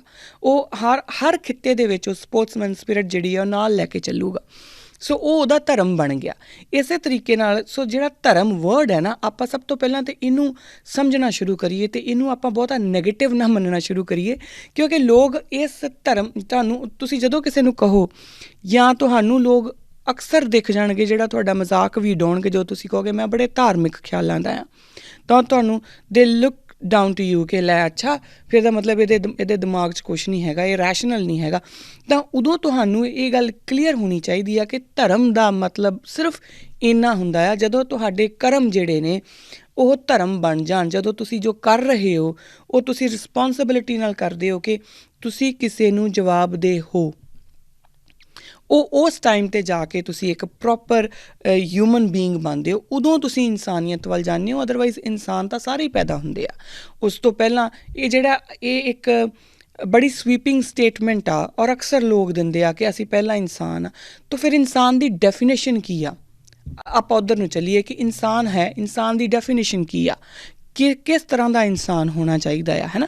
ਹੁਣ ਜਿਹੜਾ ਕਿਸ ਤਰ੍ਹਾਂ ਦਾ ਇਨਸਾਨ ਹੋਣਾ ਚਾਹੀਦਾ ਨਾ, ਜਦੋਂ ਆਪਾਂ ਉੱਧਰ ਜਾਵਾਂਗੇ ਤਾਂ ਫਿਰ ਸਾਨੂੰ ਗੁਰੂ ਨਾਨਕ ਚਾਹੀਦੇ ਹੋਣਗੇ, ਕਿਉਂਕਿ ਗੁਰੂ ਨਾਨਕ ਦੀਆਂ ਜਿਹੜੀਆਂ ਸਿੱਖਿਆਵਾਂ ਨੇ, ਜੇ ਤੁਸੀਂ ਉਹਨਾਂ ਨੂੰ ਇਹ ਮੰਨ ਕੇ ਆਪਾਂ ਚੱਲੀਏ ਕਿ ਗੁਰੂ ਨਾਨਕ ਦੀਆਂ ਜਿਹੜੀਆਂ ਉਹ ਤੁਹਾਨੂੰ ਰੈਵੋਲਿਊਸ਼ਨਰੀ ਆ, ਜਾਂ ਉਹਨਾਂ ਦੀਆਂ ਜਿਹੜੀਆਂ ਟੀਚਿੰਗਸ ਆ ਉਹ ਸੋਸ਼ਲ ਜਾਂ ਕਲਚਰਲ ਜਾਂ ਰਿਲੀਜੀਅਸ ਪਰਸਪੈਕਟਿਵ ਤੋਂ ਬੜੀਆਂ ਡਿਫਰੈਂਟ ਆ। ਬੇਸਿਕਲੀ ਉਹ ਡਿਵਾਈਨ ਟੀਚਿੰਗਸ ਆ, ਤੁਹਾਨੂੰ ਉਹੀ ਸਿਖਾਉਂਦੀਆਂ ਜੋ ਤੁਸੀਂ ਇਨਸਾਨੀਅਤ ਦੇ ਵਿੱਚ ਸਿੱਖੋਗੇ। ਤਾਂ ਇਨਸਾਨੀਅਤ ਅਤੇ ਸਿੱਖੀ ਦੋ ਅਲੱਗ-ਅਲੱਗ ਚੀਜ਼ਾਂ ਨਹੀਂ ਆ। ਇਨਸਾਨੀਅਤ ਅਤੇ ਸਿੱਖੀ ਇੱਕ ਦੂਜੇ ਦਾ ਰੈਪਲੀਕਾ ਆ। ਹੁਣ ਬਹੁਤ ਲੋਕ ਇਹ ਮੇਰੇ ਨਾਲ ਇਸ ਗੱਲ ਦੇ ਉੱਤੇ ਆ ਜਾਂਦੇ ਆ ਕਿ ਫਿਰ ਤਾਂ ਸਾਰੇ ਧਰਮ ਹੀ ਜੀ ਕਹਿਣਗੇ ਕਿ ਅਸੀਂ ਸਾਰੇ ਹੀ ਇਨਸਾਨੀਅਤ ਦਾ ਰੈਪਲੀਕਾ ਆ। ਕਹਿ ਸਕਦੇ ਆ, ਉਹ ਫਰੀ ਆ ਇਹ ਗੱਲ ਕਹਿਣ ਨੂੰ, ਪਰ ਫਿਰ ਤੁਹਾਨੂੰ ਸਿਰਫ ਕਹਿਣ ਦੇ ਨਾਲ ਗੱਲ ਨਹੀਂ ਬਣਦੀ ਹੁੰਦੀ, ਫਿਰ ਸਾਨੂੰ ਪ੍ਰੂਵ ਕਰਨਾ ਪੈਂਦਾ ਹੁੰਦਾ ਆ ਕਿ ਕਿਆ ਵਾਕਈ ਹੀ ਸਾਰੇ ਇੱਕ ਜਿਹੜਾ ਇਨਸਾਨ ਕੋਲੋਂ ਜਿਹੜੀਆਂ ਚੀਜ਼ਾਂ ਦੀ ਜੋ ਐਕਸਪੈਕਟੇਸ਼ਨਸ ਹੋ ਸਕਦੀਆਂ ਸਮਾਜ ਨੂੰ, ਕਿਆ ਉਹ ਹਰ ਕੋਈ ਇੱਦਾਂ ਦੀਆਂ ਹੀ ਦਿੰਦਾ ਜਿੱਦਾਂ ਦੀ ਸਿੱਖੀ ਦਿੰਦੀ ਆ? ਅਗਰ ਹਾਂ ਤਾਂ ਠੀਕ ਆ, ਕਹੋ, ਤੁਸੀਂ ਫਰੀ ਆ ਕਹਿਣ ਨੂੰ। ਅਗਰ ਨਹੀਂ ਤਾਂ ਫਿਰ ਮੰਨਣਾ ਪਊਗਾ ਕਿ ਸਿੱਖੀ ਅਤੇ ਇਨਸਾਨੀਅਤ ਇੱਕ ਦੂਜੇ ਦਾ ਹੀ ਜਿਹੜਾ ਸਿਨੋਨਿਮਸ ਨੇ, ਹੈ ਨਾ। ਫਿਰ ਆਪਾਂ ਇਹ ਨਾ ਕਿਹਾ ਕਰੀਏ ਜਿਹੜਾ ਸਿੱਖ ਹੈ ਉਹ ਆਪਣੇ ਆਪ ਹੀ ਇਨਸਾਨ ਹੈ। ਉਹ ਇਨਸਾਨ ਹੀ ਉਦੋਂ ਬਣਦਾ ਜਦੋਂ ਤੁਸੀਂ ਸਿੱਖ ਬਣ ਜਾਂਦੇ ਹੋ। ਇਹ ਮੇਰੀ ਆਪਣੀ ਜਿਹੜੀ ਥਾਟ ਪ੍ਰੋਸੈਸ ਹੈਗਾ, ਇਹ ਮੇਰੀ ਆਪਣੀ ਆਈਡੀਆ, ਮੇਰਾ ਵਿਊ ਆ। ਹੋ ਸਕਦਾ ਮੇਰੇ ਨਾਲ ਕੋਈ ਨਾ ਵੀ ਕਰਦਾ ਹੋਵੇ agree, but that is okay, ਕਿਉਂਕਿ ਉਹ ਤੁਹਾਡੇ ਆਪਣੇ ਵਿਊਜ਼ ਆ। ਪਰ ਜਦੋਂ ਤੁਸੀਂ ਜਿਹੜੇ ਸਿੱਖੀ ਨੂੰ ਸਹੀ ਤਰੀਕੇ ਨਾਲ ਆਪਣੇ ਅੰਦਰ ਘੋਲ ਕੇ ਪੀ ਗਏ, ਜਿਹੜੇ ਸਮਝ ਗਏ, ਤਾਂ ਉਹ ਫਿਰ ਕਿਸੇ ਦੇ ਲਈ, ਕਿਸੇ ਦੇ ਜਨੇਊ ਦੇ ਖਾਤਰ ਆਪਣੇ ਆਪ ਨੂੰ ਉਹਨਾਂ ਨੇ ਆਪਣੇ ਗੁਰੂ ਤੋਂ ਪਹਿਲਾਂ ਸ਼ਹਾਦਤ ਵੀ ਦੇ ਦਿੱਤੀ। ਜਿਹੜੇ ਸਿੱਖੀ ਨੂੰ ਸਮਝ ਗਏ, ਉਹ ਨਹੀਂ ਤਾਂ ਉਹਨਾਂ ਨੂੰ ਕੀ ਸੀਗਾ ਕਿ ਜਨੇਊ ਕਿਸੇ ਦੇ ਲੱਥ ਰਹੇ ਆ। ਉਹ ਆਪਣੇ ਗੁਰੂ ਨੂੰ, ਸਗੋਂ ਜੇ ਅੱਜ ਕੱਲ੍ਹ ਦੇ ਸਿੱਖ ਹੁੰਦੇ ਨਾ ਤਾਂ ਆਪਣੇ ਗੁਰੂ ਨੂੰ ਸਮਝਾਉਂਦੇ ਕਿ ਲੈ ਤੁਸੀਂ ਕਿੱਧਰ ਚੱਲੇ ਆ, ਇਹ ਤਾਂ ਸਾਡੇ ਦੁਸ਼ਮਣ ਆ, ਛੱਡੋ ਪਰ ਇਹਨਾਂ ਨੂੰ ਮਰਨ ਦਿਓ। ਪਰ ਨਹੀਂ, ਉਹਨਾਂ ਨੂੰ ਸਿਰਫ ਆਪਣੇ ਗੁਰੂ ਔਰ ਉਹਨਾਂ ਦੇ ਵਿੱਚ ਸਿੱਖੀ ਸੀਗੀ, ਔਰ ਉਹਨਾਂ ਨੂੰ ਹਿਊਮਨ ਰਾਈਟਸ ਦਾ ਪਤਾ ਸੀਗਾ। ਤਾਂ ਉਸ ਤੋਂ ਵੱਧ ਹਿਊਮਨ ਰਾਈਟਸ ਦੀ ਗੱਲ ਹੋਰ ਕੌਣ ਕਰੂਗਾ? United nations of human rights ਅੱਜ ਸਭ ਤੋਂ ਵੱਡੀ ਸੰਸਥਾ ਆ। ਉਹਨਾਂ ਨੂੰ ਹੀ ਪੁੱਛ ਲਿਓ, ਜਿਨ੍ਹਾਂ ਦੀ ਵੀ ਉੱਥੇ ਪਹੁੰਚ ਹੈ, ਕਿ ਕੋਈ ਇੱਕ ਐਸਾ ਇਨਸਾਨ, ਕੋਈ ਇੱਕ ਐਸੀ ਇੰਸੀਡੈਂਟਸ ਪੂਰੀ ਦੁਨੀਆ ਦੇ ਵਿੱਚ ਜਿੱਥੇ ਕਿਸੇ ਹੋਰ ਦੇ ਹਿਊਮਨ ਰਾਈਟਸ ਵਾਸਤੇ ਕਿਸੇ ਇੱਕ ਨੇ ਆਪਣੀ ਸ਼ਹੀਦੀ ਦੇ ਦਿੱਤੀ ਹੋਵੇ, ਜਿਹਦਾ ਉਹਦੇ ਨਾਲ ਕੋਈ ਲੈਣ ਦੇਣ ਵੀ ਨਹੀਂ, ਤਾਂ ਤੁਹਾਨੂੰ ਮਿਲੂਗਾ ਕਿ ਨਹੀਂ। ਔਰ ਐਸੀ ਸਿਰਫ ਇੱਕੋ ਹੀ ਮਿਸਾਲ ਆ, ਉਹ ਸਿੱਖਾਂ ਦੇ ਵਿੱਚ ਮਿਲਦੀ ਆ। ਤਾਂ ਫਿਰ ਆਪਾਂ ਸਿੱਖੀ ਨੂੰ ਇਨਸਾਨੀਅਤ ਤੋਂ ਡਿਫਰੈਂਟ ਕਰਕੇ ਕਿੱਦਾਂ ਦੇਖ ਸਕਦੇ ਹਾਂ? ਤਾਂ ਜਿਹੜੀ ਪਹਿਲੀ ਗੱਲ, ਜਦੋਂ ਆਪਾਂ ਕਹਿੰਦੇ ਹਾਂ ਗੁਰੂ ਨਾਨਕ ਲਈ ਧਿਆਏ, ਤਾਂ ਆਪਾਂ ਇਹ ਸਮਝ ਲਈਏ ਕਿ ਗੁਰੂ ਨਾਨਕ ਨੇ ਸਾਨੂੰ ਸਿੱਖੀ ਦਿੱਤੀ ਆ, ਜਿਹੜੀ ਕਿ ਇਨਸਾਨੀਅਤ ਤੱਕ ਤੁਹਾਨੂੰ ਪਹੁੰਚਾਉਣ, ਤੁਹਾਨੂੰ ਇਨਸਾਨ ਤੋਂ ਜਿਹੜਾ ਤੁਸੀਂ ਪੈਦਾ ਹੋਏ ਆ ਨਾ ਇੱਕ ਸਰੀਰ, ਉਸ ਤੋਂ ਤੁਹਾਨੂੰ ਇਨਸਾਨ ਬਣਾਉਣ ਵੱਲ ਲੈ ਕੇ ਜਾਊਗੀ। ਤਾਂ ਇਸ ਚੀਜ਼ ਨੂੰ ਆਪਾਂ ਆਪਣੇ ਅੰਦਰ ਸਮਾ ਲਈਏ ਕਿ ਰਿਲੀਜੀਅਸ ਹੋਣਾ ਤੁਹਾਡੇ ਲਈ ਕੋਈ ਮਾੜੀ ਗੱਲ ਨਹੀਂ ਆ। ਸਿੱਖਾਂ ਦੇ ਵਿੱਚ ਇਹ ਜਿਹੜੀ ਇਨਫੀਰੀਓਰਿਟੀ ਕੰਪਲੈਕਸ ਇੰਨਾ ਜ਼ਿਆਦਾ ਕੁੱਟ ਕੇ ਭਰ ਦਿੱਤਾ ਗਿਆ ਆ, ਔਰ ਅਸੀਂ ਪ੍ਰਭਾਵ ਹੀ ਲਿਆ ਹੈ ਕਿ ਜਦੋਂ ਵੀ ਅਸੀਂ ਕਹਿੰਦੇ ਹਾਂ ਤਾਂ ਅਸੀਂ ਸਭ ਤੋਂ ਵੱਧ ਇਹ ਸਿੱਖ ਹੀ ਕਹਿੰਦੇ ਆ ਕਿ ਅਸੀਂ ਪਹਿਲਾਂ ਇਨਸਾਨ ਆ, ਹੋਰ ਕੋਈ ਨਹੀਂ ਕਹਿੰਦਾ। ਸਾਰੇ ਕਹਿੰਦੇ ਆ ਆਮ ਕ੍ਰਿਸਚਨ, ਆਮ ਮੁਸਲਿਮ, ਔਰ ਬੜੇ ਪ੍ਰਾਊਡਲੀ ਕਹਿੰਦੇ ਆ। ਸਿਰਫ ਸਾਡੇ ਸਿੱਖ ਆ ਜੋ ਕਹਿੰਦੇ ਆ ਕਿ ਨਹੀਂ ਪਹਿਲਾਂ ਤਾਂ ਮੈਂ ਇਨਸਾਨ ਆ, ਉਸ ਤੋਂ ਬਾਅਦ ਮੈਂ ਸਿੱਖ ਹਾਂ। ਔਰ ਫਿਰ ਮੈਂ ਉਹਨਾਂ ਭਲਿਆ ਮਾਨਸਾ ਨੂੰ ਪੁੱਛਦੀ ਹਾਂ ਕਿ ਅੱਛਾ ਫਿਰ ਤੁਸੀਂ ਇਨਸਾਨ ਹੋ, ਇਹਦੀ ਡੈਫੀਨੇਸ਼ਨ ਦੱਸੋ, ਐਂਡ ਦੈਨ ਬਲੈਂਕ, ਕਿਉਂਕਿ ਡੈਫੀਨੇਸ਼ਨ ਕੀ ਆ ਇਨਸਾਨ ਹੋਣ ਦੀ, ਫਿਰ ਉਹੀ ਗੱਲ ਦੁਬਾਰਾ ਆ ਗਈ, ਹੈ ਨਾ। ਤਾਂ ਇੱਕ ਤਾਂ ਇਹ ਗੱਲ ਆਪਾਂ ਸਮਝ ਲਈਏ ਕਿ ਜੋ ਸਾਡੇ ਗੁਰੂ ਨੇ ਇੱਕ ਇੱਕ ਇੱਕ ਤੁਹਾਨੂੰ ਸਟਰਕਚਰ ਤਿਆਰ ਕਰਕੇ ਦੇ ਦਿੱਤਾ ਹੈ ਨਾ, ਉਹ ਕੋਈ ਹੋਰ ਨਹੀਂ ਦੇ ਸਕਦਾ। ਅਤੇ ਜੇ ਆਪਾਂ ਉਹ ਸਟਰਕਚਰ ਨੂੰ ਨਹੀਂ ਸੰਭਾਲ ਸਕੇ ਤਾਂ ਸਾਡੇ ਸਿਰ ਇਲਜ਼ਾਮ ਹੈ, ਉਹ ਗੁਰੂ ਦੇ ਸਿਰ ਇਲਜ਼ਾਮ ਨਹੀਂ, ਉਹ ਸਿੱਖੀ ਦੇ ਸਿਰ ਇਲਜ਼ਾਮ ਨਹੀਂ ਆਪਾਂ ਦੇ ਸਕਦੇ। ਬਹੁਤ ਸਾਰੇ ਲੋਕ ਕਹਿੰਦੇ ਨਹੀਂ ਜੀ ਆਹ ਦੇਖੋ ਬੜੇ ਸਾਰੇ ਸਿੱਖ ਆ ਉਹ ਇੱਦਾਂ ਕਰੀ ਜਾਂਦੇ ਆ। ਉਹ ਪ੍ਰੋਬਲਮ ਸਿੱਖਾਂ ਦੀ ਆ, ਸਿੱਖੀ ਦੀ ਪ੍ਰੋਬਲਮ ਨਹੀਂ ਆ। ਉਹ ਪ੍ਰੋਬਲਮ ਉਹਨਾਂ ਲੋਕਾਂ ਦੀ ਹੈ ਜੋ ਇਹ ਕੰਮ ਕਰ ਰਹੇ ਆ, ਜੋ ਕੁਛ ਗਲਤ ਕਰ ਰਹੇ ਆ। ਉਹ ਸਿੱਖੀ ਦੀ ਪ੍ਰੋਬਲਮ ਨਹੀਂ ਆ। ਤੁਸੀਂ ਅਗਰ ਗਲਤੀ ਕੱਢਣੀ ਆ ਤਾਂ ਸਿੱਖੀ ਦੇ ਵਿੱਚ ਕੱਢੋ, ਔਰ ਸਿੱਖੀ ਦੇ ਵਿੱਚ ਗਲਤੀ ਕੱਢਣ ਲਈ ਤੁਹਾਨੂੰ ਗੁਰੂ ਗ੍ਰੰਥ ਸਾਹਿਬ ਵੱਲ ਜਾਣਾ ਪਊਗਾ। ਅਤੇ ਗੁਰੂ ਗ੍ਰੰਥ ਸਾਹਿਬ ਤਾਂ ਇੱਕ ਐਸੀ ਮਾਨਵਤਾ ਦੀ ਗੱਲ ਕਰਦੇ ਆ ਕਿ ਤੁਸੀਂ ਉਹ ਹਿਊਮਨ ਰਾਈਟਸ ਦੀ ਗੱਲ ਕਰਦੇ ਆ, ਉਹ ਪੋਲੀਟਿਕਸ ਦੀ ਗੱਲ ਕਰਦੇ ਆ, ਉਹ ਰਿਲੀਜਨ ਦੀ ਗੱਲ ਕਰਦੇ ਆ, ਉਹ ਸਪਿਰਿਚੁਅਲ ਦੀ ਗੱਲ ਕਰਦੇ ਆ, ਔਰ ਬੋਡੀ ਦੀ ਗੱਲ ਹੀ ਨਹੀਂ ਕਰਦੇ, ਆਤਮਾ ਦੀ ਗੱਲ ਕਰਦੇ ਆ। ਹਰ ਇੱਕ ਤਰੀਕੇ ਨਾਲ ਉਹ ਤੁਹਾਨੂੰ ਉਹਦੇ ਵਿੱਚ ਇੱਕ ਗੁਰੂ ਜਿਸ ਤਰੀਕੇ ਨਾਲ ਪੂਰਨ ਗੁਰੂ ਸਮਝਾ ਸਕਦਾ, ਗੁਰੂ ਗ੍ਰੰਥ ਸਾਹਿਬ ਮਹਾਰਾਜ ਸਾਨੂੰ ਸਮਝਾਉਂਦੇ ਆ। ਖੈਰ ਫਿਰ ਵਾਪਸ ਆਈਏ, ਜਦੋਂ ਆਪਾਂ ਕਹਿਣਾ ਗੁਰੂ ਨਾਨਕ ਲਈ ਧਿਆਏ ਤਾਂ ਆਪਾਂ 3 ਚੀਜ਼ਾਂ ਵੱਲ ਧਿਆਨ ਦਈਏ। ਪਹਿਲੀ ਗੱਲ ਤਾਂ ਜਿਹੜੀ ਧਾਰਮਿਕ ਫਲਸਫੇ ਦੀ। ਹੁਣ ਗੁਰੂ ਨਾਨਕ ਨੂੰ ਧਾਰਮਿਕ ਫਲਸਫੇ ਤੋਂ ਅਲੱਗ ਨਹੀਂ ਕੀਤਾ ਜਾ ਸਕਦਾ। ਇਹ ਪਹਿਲਾਂ ਜੋ ਮੈਂ 10-15 ਮਿੰਟ ਲਾਏ ਆ ਕਿ ਧਰਮ ਨੂੰ, ਕਿਉਂਕਿ ਜਦੋਂ ਆਪਾਂ ਧਾਰਮਿਕ ਵਰਡ ਬੋਲ ਦਿੰਦੇ ਹਾਂ ਨਾ ਤਾਂ ਬਹੁਤ ਸਾਰੇ ਲੋਕ ਪਹਿਲਾਂ ਹੀ ਕਹਿੰਦੇ ਨਹੀਂ ਗੁਰੂ ਨਾਨਕ ਨੇ ਧਰਮ ਦੀ ਗੱਲ ਨਹੀਂ ਕੀਤੀ। ਗੁਰੂ ਨਾਨਕ ਨੇ ਧਰਮ ਦੀ ਗੱਲ ਕੀਤੀ ਆ, ਗੁਰੂ ਨਾਨਕ ਨੇ ਹੀ ਧਰਮ ਦੀ ਗੱਲ ਕੀਤੀ ਆ, ਕਿਉਂਕਿ ਉਹਨਾਂ ਨੇ ਹੀ ਆ ਕੇ ਬਾਬਰ ਨੂੰ ਕਿਹਾ ਆ ਕਿ ਤੂੰ ਜਾਬਰ ਹੈ ਔਰ ਇਹੀ ਧਰਮ ਹੈ। ਕਿਉਂਕਿ ਅਦਰਵਾਈਜ਼ ਉਹਨਾਂ ਨੂੰ ਕੀ ਲੋੜ ਪਈ ਸੀਗੀ, ਉਹਨਾਂ ਨੂੰ ਚੁੱਪ ਕਰਕੇ ਕਹਿੰਦੇ ਕਿ ਤੂੰ ਬਹੁਤ ਵਧੀਆ ਕਰ ਰਿਹਾ, ਠੀਕ ਹੈ ਨਾ, ਉਹਨਾਂ ਨੂੰ ਕੀ ਲੋੜ ਪਈ ਸੀ। ਪਰ ਉਹ ਬਕਾਇਦਾ ਉਹਦੀ ਕਚਹਿਰੀ ਦੇ ਵਿੱਚ ਜਾ ਕੇ ਬੋਲਦੇ ਆ ਕਿ ਤੂੰ ਜਾਬਰ ਹੈ, ਔਰ ਉਸ ਦੇ ਵਾਸਤੇ ਉਹ ਜੇਲ੍ਹ ਵੀ ਕੱਟਦੇ ਆ। ਸਭ ਤੋਂ ਵੱਡੀ ਗੱਲ ਤਾਂ ਇਹ ਆ, ਉਹ ਜੇਲ੍ਹ ਵੀ ਕੱਟਦੇ ਆ ਉਸ ਵਾਸਤੇ। ਸੋ ਉਹ ਧਰਮ ਹੈ, ਉਹ ਉਹਨਾਂ ਦਾ ਧਰਮ ਹੈ, ਔਰ ਉਹ ਧਰਮ ਉਹ ਸਾਨੂੰ ਦਿੰਦੇ ਆ। ਇਸ ਕਰਕੇ ਜਿਹੜਾ ਵਰਡ ਧਾਰਮਿਕ ਹੈ ਨਾ, ਆਪਾਂ ਗੁਰੂ ਨਾਨਕ ਨਾਲੋਂ ਡਿਫਰ ਨਹੀਂ ਕਰ ਸਕਦੇ। ਆਪਾਂ ਇਹ ਨਹੀਂ ਕਹਿ ਸਕਦੇ ਕਿ ਨਹੀਂ ਗੁਰੂ ਨਾਨਕ ਨੇ ਬਹੁਤ ਸਾਰੇ ਲੋਕਾਂ ਨੂੰ ਨਹੀਂ, ਉਹਨਾਂ ਨੇ ਤਾਂ ਸਾਂਝੀਵਾਲਤਾ ਦਾ ਸੰਦੇਸ਼ ਦਿੱਤਾ, ਬਿਲਕੁਲ ਦਿੱਤਾ, ਪਰ ਉਹਨਾਂ ਨੇ ਇੱਕ ਆਪਣਾ ਪੰਥ ਐਸਾ ਤੁਹਾਨੂੰ ਦਿੱਤਾ ਜਿਹਦੇ ਉੱਤੇ ਚੱਲ ਕੇ ਤੁਸੀਂ ਸਾਂਝੀਵਾਲਤਾ ਦਾ ਸੰਦੇਸ਼ ਦੇ ਸਕਦੇ ਆ। ਹੋਰ ਕਿਸੇ ਵੀ ਤਰੀਕੇ ਨਾਲ ਤੁਸੀਂ ਸਾਂਝੀਵਾਲਤਾ ਦੀ ਗੱਲ ਨਹੀਂ ਕਰ ਸਕਦੇ, ਕਿਉਂਕਿ ਕਿਤੇ ਤੁਸੀਂ ਕਾਫਰ ਹੋ ਜਾਂਦੇ ਆ ਅਗਰ ਤੁਸੀਂ ਇੱਕ ਪਰਟੀਕੂਲਰ ਰਿਲੀਜਨ ਨੂੰ ਨਹੀਂ ਮੰਨਦੇ, ਜਾਂ ਤੁਸੀਂ ਇਨਫਿਡਲ ਹੋ ਜਾਂਦੇ ਆ, ਜਾਂ ਤੁਸੀਂ ਕੁਛ ਵੀ ਮਲੇਸ਼ ਹੋ ਜਾਂਦੇ ਆ। ਇਹੋ ਜਿਹੇ ਵਰਡਸ ਆ ਜਾਂਦੇ ਆ ਸਿੱਖਾਂ ਦੇ ਵਿੱਚ। ਜਿਹੜਾ ਹੈ ਜਾਂ ਤਾਂ ਤੁਸੀਂ ਧਰਮੀ ਹੋ ਅਤੇ ਜਾਂ ਤੁਸੀਂ ਅਧਰਮੀ ਹੋ, ਜਾਂ ਤਾਂ ਤੁਸੀਂ ਧਰਮ ਧਰਮ ਦੇ ਵਿੱਚ ਹੋ ਜਾਂ ਤੁਸੀਂ ਧਰਮ ਦੇ ਵਿੱਚ ਨਹੀਂ ਹੋ। ਔਰ ਉਹਦਾ ਮਤਲਬ ਸਿਰਫ ਇੰਨਾ ਕੀ ਹੈ ਕਿ ਕਿਆ ਤੁਸੀਂ ਗੁਰੂ ਨਾਨਕ ਦੇ ਜਿਹੜੇ ਪੱਗ ਚਿੰਨ੍ਹ ਨੇ ਉਹਨਾਂ ਉੱਤੇ ਚੱਲਦੇ ਹੋ, ਦੈਟ ਇਜ਼ ਇਟ। ਅਗਲੀ ਗੱਲ, ਗੁਰੂ ਨਾਨਕ ਨੂੰ ਅਸੀਂ ਗ੍ਰਹਸਥ ਵਜੋਂ ਵੀ ਜਾਣਦੇ ਹਾਂ ਕਿ ਗੁਰੂ ਨਾਨਕ ਗ੍ਰਹਸਥ ਵੀ ਸੀ। ਗ੍ਰਹਸਥੀ ਹੋਣ ਦੇ ਨਾਲ ਨਾਲ ਉਹਨਾਂ ਨੇ ਕਿਰਤ ਕਮਾਈ ਵੀ ਕੀਤੀ ਹੈ, ਤਾਂ ਉਹ ਇੱਕ ਸੋਸ਼ਲ ਸਟਰਕਚਰ ਦੇ ਵਿੱਚ ਵੀ ਨੇ। ਹੁਣ ਗੁਰੂ ਨਾਨਕ ਨੂੰ ਜਦੋਂ ਆਪਾਂ ਸਮਝਾਂਗੇ ਤਾਂ ਸਾਨੂੰ ਇਹ ਸਮਝਣਾ ਪਊਗਾ ਕਿ ਤੁਸੀਂ ਗੁਰੂ ਨਾਨਕ ਲਈ ਧਿਆਏ। ਜਦੋਂ ਗੁਰੂ ਨਾਨਕ ਨੂੰ ਧਿਆਓਗੇ ਤਾਂ ਤੁਸੀਂ ਇਹ ਸਮਝੋਗੇ ਕਿ ਮੈਂ ਇੱਕ ਸੋਸ਼ਲ ਬੀਇੰਗ ਹਾਂ, ਮੇਰੀ ਇਸ ਸੁਸਾਇਟੀ ਵਾਸਤੇ ਕੁਝ ਰਿਸਪੋਂਸਿਬਿਲਿਟੀਜ਼ ਹੈਗੀਆਂ ਆ। ਤਾਂ ਉਹ ਫਿਰ ਸਾਨੂੰ ਗੁਰੂ ਨਾਨਕ ਕੋਲ ਪੁੱਛਣੀਆਂ ਪੈਣਗੀਆਂ ਕਿ ਰਿਸਪੋਂਸਿਬਿਲਿਟੀਜ਼ ਕੀ ਆ। ਤੁਸੀਂ ਗ੍ਰਸਤ ਵੀ ਹੋਵੋਗੇ, ਤੁਸੀਂ ਆਪਣੀ ਫੈਮਿਲੀ ਦਾ ਵੀ ਦੇਖੋਗੇ, ਔਰ ਤੁਸੀਂ ਆਪਣੀ ਕਿਰਤ ਕਮਾਈ ਵੀ ਕਰੋਗੇ, ਪਰ ਉਹਦੇ ਨਾਲ ਨਾਲ ਅੰਜਨ ਮਾਹੇ ਨਿਰੰਜਨ ਰਹੀਏ ਵਾਲੀ ਗੱਲ ਫਿਰ ਗੁਰੂ ਨਾਨਕ ਪਾਤਸ਼ਾਹ ਤੁਹਾਨੂੰ ਦੱਸਣਗੇ ਕਿ ਤੁਸੀਂ ਇਹ ਸਭ ਕੰਮ ਕਰਦੇ ਹੋਏ, ਸੁਸਾਇਟੀ ਦੇ ਵਿੱਚ ਰਹਿੰਦੇ ਹੋਏ ਵੀ ਧਰਮ ਦੇ ਉੱਤੇ ਕਿੱਦਾਂ ਖੜੇ ਰਹਿਣਾ ਹੈ। ਔਰ ਉਹ ਸਭ ਦੇ ਨਾਲ ਨਾਲ ਤੁਸੀਂ ਇਸ ਆਤਮਾ ਅਤੇ ਉਸ ਪਰਮਾਤਮਾ ਦੀ ਜਿਹੜੀ ਨਿਰੰਤਰਤਾ ਹੈ ਉਹ ਕਿੱਦਾਂ ਸਥਾਪਿਤ ਕਰਨੀ ਆ, ਉਹ ਕਿਸ ਤਰੀਕੇ ਦੇ ਨਾਲ ਉਹਨੂੰ ਜਾਗਦੀ ਰੱਖਣਾ ਆ। ਸੋ ਰਹਿਣਾ ਵੀ ਇਸੇ ਦੁਨੀਆ ਦੇ ਵਿੱਚ ਹੈ, ਇਸ ਦੁਨੀਆ ਦੀ ਸੁਸਾਇਟੀ ਦੇ ਜਿਹੜੇ ਸਟਰਕਚਰਸ ਆ ਉਹਨਾਂ ਨੂੰ ਮੰਨਣਾ ਵੀ ਹੈ। ਗੁਰੂ ਨਾਨਕ ਸਾਨੂੰ ਇਹੀ ਸਿਖਾਉਂਦੇ ਆ, ਔਰ ਸਾਨੂੰ ਧਰਮ ਦੇ ਵਿੱਚ ਚੱਲ ਕੇ ਕੰਮ ਕਰਨੇ ਆ, ਔਰ ਉਸ ਦੇ ਨਾਲ ਨਾਲ ਸਾਨੂੰ ਸਪਿਰਿਚੁਅਲੀ ਸਾਨੂੰ ਉਸ ਪਰਮਾਤਮਾ ਦੇ ਨਾਲ, ਉਹਦੀ ਹੋਂਦ ਦੇ ਉੱਤੇ ਉਹਦੇ ਨਾਲ ਮਿਲਣ ਦੀ ਜਿਹੜੀ ਇੱਕ ਸਫ਼ਰ ਹੈ ਉਹਨੂੰ ਹਮੇਸ਼ਾ ਕੰਟੀਨਿਊਅਸ ਰੱਖਣਾ ਪਊਗਾ। ਉਸ ਸਫ਼ਰ ਵੱਲ ਸਾਨੂੰ ਚੱਲਦੇ ਰਹਿਣਾ ਪਊਗਾ। ਇਹ ਸਾਨੂੰ ਗੁਰੂ ਨਾਨਕ ਦੱਸਦੇ ਨੇ। ਹੁਣ ਉਸ ਤੋਂ ਅਗਲੀ ਚੀਜ਼ ਆਉਂਦੀ ਆ ਕਿ ਗੁਰੂ ਨਾਨਕ ਪੋਲੀਟੀਕਲ ਵੀ ਨੇ, ਕਿਉਂਕਿ ਉਹ ਪੋਲੀਟਿਕਸ ਦੀ ਗੱਲ ਵੀ ਕਰਦੇ ਨੇ। ਹੁਣ ਗੁਰੂ ਨਾਨਕ ਲਈ ਧਿਆਏ ਜਦੋਂ ਆਪਾਂ ਗੱਲ ਕਰਾਂਗੇ ਤਾਂ ਇੱਕ ਚੀਜ਼ ਤਾਂ ਹੋ ਗਈ ਕਿ ਗੁਰੂ ਨਾਨਕ ਦਾ ਸਿੱਖ ਸੋਸ਼ਲ ਹੋਊਗਾ, ਗੁਰੂ ਨਾਨਕ ਦਾ ਸਿੱਖ ਰਿਲੀਜੀਅਸ ਹੋਊਗਾ, ਗੁਰੂ ਨਾਨਕ ਦਾ ਸਿੱਖ ਸਪਿਰਿਚੁਅਲ ਵੀ ਹੋਊਗਾ, ਅਤੇ ਇਹਦੇ ਨਾਲ ਨਾਲ ਗੁਰੂ ਨਾਨਕ ਦਾ ਸਿੱਖ ਜਿਹੜਾ ਉਹ ਪੋਲੀਟੀਕਲ ਵੀ ਹੋਊਗਾ।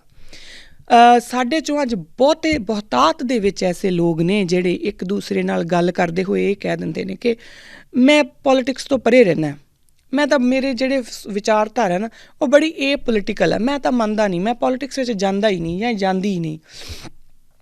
ਤਾਂ ਫਿਰ ਤੁਸੀਂ ਗੁਰੂ ਨਾਨਕ ਦੀ ਗੁਰੂ ਨਾਨਕ ਦੇ ਪੂਰਨ ਤੌਰ 'ਤੇ ਸਿੱਖ ਨਹੀਂ ਹੋ ਸਕਦੇ। ਗੁਰੂ ਨਾਨਕ ਨੇ ਤੁਹਾਨੂੰ ਪੋਲੀਟਿਕਸ ਦਿੱਤੀ ਆ, ਤੁਹਾਨੂੰ ਪੋਲੀਟਿਕਸ ਵਿੱਚ ਆਉਣਾ ਪਊਗਾ। ਹੁਣ ਪੋਲੀਟਿਕਸ ਵਿੱਚ ਆਉਣ ਦਾ ਮਤਲਬ ਕੀ? ਜਦੋਂ ਗੁਰੂ ਨਾਨਕ ਅਦਰਵਾਈਜ਼ ਤਾਂ ਗੁਰੂ ਨਾਨਕ ਕਿਉਂਕਿ ਜਾਂ ਤਾਂ ਉਹ ਗ੍ਰਸਤੀ ਆ, ਔਰ ਗ੍ਰਸਤੀ ਹੋਣ ਦੇ ਨਾਲ ਅੱਜ ਕੱਲ੍ਹ ਬਹੁਤੇ ਲੋਕ ਜਿਹੜੇ ਆਪਣੇ ਘਰਾਂ ਦੇ ਵਿੱਚ ਆਪਣਾ ਘਰ ਦਾ ਕੰਮ ਕਰਦੇ ਉਹ ਇਹੀ ਕਹਿੰਦੇ ਆ ਨਾ ਕਿ ਅਸੀਂ ਤਾਂ ਜੀ ਵੇਖੋ ਆਪਣੇ ਬੱਚਿਆਂ ਨੂੰ 2 ਵਕਤ ਦੀ ਰੋਟੀ ਕਮਾ ਕੇ ਦੇਣੀ ਆ, ਗ੍ਰਸਤੀ ਬੰਨੇ, ਅਸੀਂ ਕੀ ਕਰਨਾ, ਇਹ ਰਾਜਨੀਤਕ ਕੀ ਕਰਦੇ ਆ ਕੀ ਨਹੀਂ ਕਰਦੇ, ਅਸੀਂ ਕਰਨਾ। ਇਹੀ ਗੱਲ ਗੁਰੂ ਨਾਨਕ ਵੀ ਕਹਿ ਸਕਦੇ ਸੀ ਪਰ ਉਹਨਾਂ ਨੇ ਨਹੀਂ ਕਹੀ। ਔਰ ਉਸ ਤੋਂ ਬਾਅਦ ਕੁਛ ਜਿਹੜੇ ਸਾਧੂ ਸੰਤ ਜਾਂ ਮਹਾਤਮਾ ਜਾਂ ਮਹਾਂਪੁਰਸ਼ ਉਹ ਕਹਿੰਦੇ ਨਹੀਂ ਜੀ ਵੇਖੋ ਜਿਹੜੇ ਸਾਧੂ ਸੰਤ ਹੁੰਦੇ ਆ ਨਾ ਉਹ ਸਭ ਦੇ ਬਰਾਬਰ ਹੁੰਦੇ ਆ, ਤਾਂ ਸਾਨੂੰ ਕੀ ਕਰਨਾ, ਸਾਨੂੰ ਕੀ, ਅਸੀਂ ਜਾ ਕੇ ਨੇਤਾ ਲੋਕਾਂ ਨਾਲ ਸਾਡੀ ਬਹਿਸ ਕਰਨ ਦਾ ਕੋਈ ਮਤਲਬ ਨਹੀਂ ਬਣਦਾ। ਅਸੀਂ ਤਾਂ ਸਾਧੂ ਲੋਕ ਹਾਂ, ਅਸੀਂ ਤਾਂ ਜਾਂ ਇਹ ਦੁਨੀਆ ਦੇ ਨਹੀਂ, ਅਸੀਂ ਸੰਤ ਲੋਕ ਹਾਂ, ਸਾਨੂੰ ਦੁਨੀਆ ਦੇ ਇਹ ਜਿਹੜਾ ਆਡੰਬਰ ਹੈ ਇਸ ਤੋਂ ਅਸੀਂ ਦੂਰ ਹਾਂ। ਬਹੁਤ ਸਾਰੇ ਲੋਕ ਇਹ ਬੋਲ ਦਿੰਦੇ ਆ। ਇਹੀ ਗੱਲ ਗੁਰੂ ਨਾਨਕ 'ਤੇ ਵੀ ਟੁੱਕਦੀ ਸੀਗੀ ਪਰ ਉਹਨਾਂ ਨੇ ਇੰਝ ਨਹੀਂ ਕੀਤਾ। ਉਹ ਗ੍ਰਸਤ ਵੀ ਨੇ ਔਰ ਉਹ ਇੱਕ ਰੱਬੀ ਨੂਰ ਵੀ ਨੇ, ਪਰ ਫਿਰ ਵੀ ਉਹ ਇਸ ਦੁਨੀਆ ਦੀ ਪੋਲੀਟਿਕਸ ਨੂੰ ਪਾਸੇ ਨਹੀਂ ਛੱਡਦੇ। ਨਾ ਸਿਰਫ ਉਹ ਬਾਬਰ ਨੂੰ ਜਾਬਰ ਕਹਿੰਦੇ ਆ, ਬਾਕਾਇਦਾ ਉਹ ਜਿਹੜਾ ਆਪਣੇ ਕੋਲ ਖੁਰਸਾਨਾ ਖਸਮਾਨਾ ਕੀਆ ਹਿੰਦੁਸਤਾਨ ਡਰਾਇਆ, ਸਾਨੂੰ ਬਾਕਾਇਦਾ ਉਹ ਉਸ ਵੇਲੇ ਦੀ ਪੋਲੀਟੀਕਲ ਹਾਲਾਤ ਜਿਹੜੇ ਨੇ ਉਹ ਗੁਰਬਾਣੀ ਦੇ ਵਿੱਚ ਵੀ ਦਰਜ ਕਰਕੇ ਸਾਨੂੰ ਦੱਸਦੇ ਆ। ਹੁਣ ਗੁਰਬਾਣੀ ਦੇ ਵਿੱਚ ਦਰਜ ਕਰਨਾ, ਦੇਖੋ ਇਹ ਜਿਹੜੀ ਚੀਜ਼ ਹੈ ਨਾ ਉਹ ਆਪਣੇ ਆਪ ਦੇ ਵਿੱਚ ਇੱਕ ਹਿਸਟੋਰੀਕਲ ਫੈਕਟ ਵੀ ਹੈ ਔਰ ਉਸ ਵੇਲੇ ਦੀ ਪੋਲੀਟਿਕਸ ਦੀ ਹਾਲ ਬਿਆਨੀ ਵੀ ਹੈ। ਤਾਂ ਮੈਂ ਬੜੀ ਵਾਰੀ ਇਹ ਸੋਚਦੀ ਹੁੰਦੀ ਸੀ ਕਿ ਇਹ ਕਿਉਂ ਕੀਤਾ ਹੋਊਗਾ ਗੁਰੂ ਮਹਾਰਾਜ ਨੇ ਗੁਰਬਾਣੀ ਦੇ ਵਿੱਚ ਅੰਕਿਤ। ਤਾਂ ਉਹ ਸਿਰਫ ਸਾਨੂੰ ਇਹੀ ਦੱਸਣ ਨੂੰ, ਹੁਣ ਜਦੋਂ ਜਵਾਬ ਮਿਲਦੇ ਆ ਤਾਂ ਉਹ ਸਿਰਫ ਸਾਨੂੰ ਇਹ ਦੱਸਣ ਨੂੰ ਕਿ ਅਗਰ ਤੁਸੀਂ ਮੇਰੇ ਸਿੱਖ ਹੋ ਤਾਂ ਤੁਸੀਂ ਨੇਤਾ ਜਿਹੜੇ ਰਾਜਨੇਤਾ ਜਾਂ ਜੋ ਵੀ ਰਾਜਨੀਤੀ ਉਸ ਵੇਲੇ ਦੀ ਹੈ ਉਸ ਤੋਂ ਭੱਜ ਨਹੀਂ ਸਕਦੇ। ਅਗਰ ਉਸ ਰਾਜਨੀਤੀ ਵਿੱਚ ਕੁਛ ਗਲਤ ਹੋ ਰਿਹਾ ਤੁਹਾਨੂੰ ਆਵਾਜ਼ ਚੁੱਕਣੀ ਪਊਗੀ, ਇਹ ਤੁਹਾਡਾ ਧਰਮ ਹੈ। ਹਾਂ, ਪਾਸਿਓਂ ਦੀ ਨਿਕਲ ਜਾਣਾ ਉਹ ਉਹ ਤੁਹਾਡਾ ਆਪਣਾ ਕਰਮ ਹੈ, ਤੁਸੀਂ ਕਰਨਾ ਚਾਹੋ ਕਰੋ, ਨਹੀਂ ਕਰਨਾ ਚਾਹੋ ਨਾ ਕਰੋ, ਪਰ ਸਿੱਖ ਹੋਣ ਦੇ ਨਾਤੇ ਉਹ ਤੁਹਾਡਾ ਧਰਮ ਹੈ। ਹੁਣ ਇਸ ਚੀਜ਼ ਤੋਂ ਅਸੀਂ ਭੱਜ ਨਹੀਂ ਸਕਦੇ। ਸੋ ਅੱਗੇ ਤੋਂ ਜਦੋਂ ਆਪਾਂ ਇਹ ਗੱਲ ਕਰੀਏ ਕਿ ਗੁਰੂ ਨਾਨਕ ਲਈ ਧਿਆਏ ਤਾਂ ਆਪਾਂ ਇਹ ਸਮਝ ਲਈਏ ਕਿ ਮੇਰੇ ਕਿਰਦਾਰ ਦੇ ਵਿੱਚ ਸੱਚੇ ਪਾਤਸ਼ਾਹ social, political, religious and spiritual ਇਹ ਚਾਰੇ ਤੱਤ ਹੋਣੇ ਚਾਹੀਦੇ ਆ। ਮੇਰੀ ਪਰਸਨੈਲਿਟੀ ਦੇ ਵਿੱਚ ਮੈਂ ਆਪਣੀ ਸੁਸਾਇਟੀ ਦੇ ਵਿੱਚ ਵੀ ਰਿਸਪੋਂਸੀਬਲ ਹੋਣੀ ਚਾਹੀਦੀ ਹਾਂ। ਜੋ ਮੇਰੀਆਂ ਰਿਸਪੋਂਸੀਬਿਲਿਟੀਜ਼ ਮੇਰੇ ਘਰ ਵੱਲ, ਮੇਰੀ ਸੁਸਾਇਟੀ ਵੱਲ ਹੈ ਉਹ ਵੀ ਮੈਂ ਪੂਰੀਆਂ ਕਰਨੀ ਚਾਹੀਦੀਆਂ। ਮੇਰੀਆਂ ਜਿਹੜੀਆਂ ਰਿਲੀਜੀਅਸ ਜੋ ਮੇਰੇ ਧਰਮ ਨੇ ਉਹ ਵੀ ਮੈਂ ਪੂਰੇ ਕਰਨੀ ਚਾਹੀਦੀਆਂ। ਔਰ ਉਸ ਦੇ ਨਾਲ ਜੇ ਕੁਛ ਕਿਤੇ ਵੀ ਕਿਸੇ ਦੇ ਹਿਊਮਨ ਰਾਈਟਸ ਜਾਂ ਕਿਤੇ ਵੀ ਕੁਛ ਗਲਤ ਹੋ ਰਿਹਾ ਤਾਂ ਮੈਂ ਉਸ ਦੇ ਖਿਲਾਫ ਵੀ ਆਵਾਜ਼ ਚੁੱਕਾਂ ਕਿਉਂਕਿ ਉਹ ਵੀ ਮੇਰਾ ਧਰਮ ਹੈ। ਔਰ ਇਹ ਸਭ ਦੇ ਨਾਲ ਮੈਂ ਉਸ ਪਰਮਾਤਮਾ ਨੂੰ ਕਦੀ ਨਾ ਭੁੱਲਾਂ। ਇਹ ਇੱਕ ਸੰਪੂਰਨ ਸਿੱਖ ਦੀ ਡੈਫੀਨੇਸ਼ਨ ਬਣਦੀ ਆ ਮੇਰੇ ਅਕੋਰਡਿੰਗ, ਜਿੰਨੀ ਕੁ ਮੈਨੂੰ ਸਮਝ ਆਉਂਦੀ ਆ। ਅੱਗੇ ਅਗਰ ਮੈਂ ਕੁਛ ਵੱਧ ਤਾਂ ਸ਼ਾਇਦ ਨਹੀਂ, ਘੱਟ ਅਗਰ ਮੈਂ ਬੋਲ ਗਈ ਹੋਵਾਂ ਤਾਂ ਫਿਰ ਤੁਸੀਂ ਮੈਨੂੰ ਉਹਦੇ ਬਾਰੇ ਲਿਖ ਕੇ ਦੱਸ ਦਿਓ, ਆਪਾਂ ਉਹ ਵੀ ਐਡ ਕਰ ਲਾਂਗੇ। ਪਰ ਜਿਹੜੀ ਗੁਰੂ ਨਾਨਕ ਪਾਤਸ਼ਾਹ ਸਾਨੂੰ ਇੱਕ ਹੋਲਿਸਟਿਕ ਡਿਵੈਲਪਮੈਂਟ ਦੀ ਗੱਲ ਕਰਦੇ ਆ, ਜਦੋਂ ਇੱਕ ਪੂਰਨ ਪੁਰਖ ਬਣਾਉਣ ਦੀ ਉਹ ਗੱਲ ਕਰਦੇ ਆ, ਕਿ ਪੂਰਨ ਇਨਸਾਨ ਬਣਾਉਣ ਦੀ ਗੱਲ ਕਰਦੇ ਆ, ਤਾਂ ਉਹ ਬੇਸਿਕਲੀ ਕਿਵ ਸਚਿਆਰਾ ਹੋਈ ਹੈ।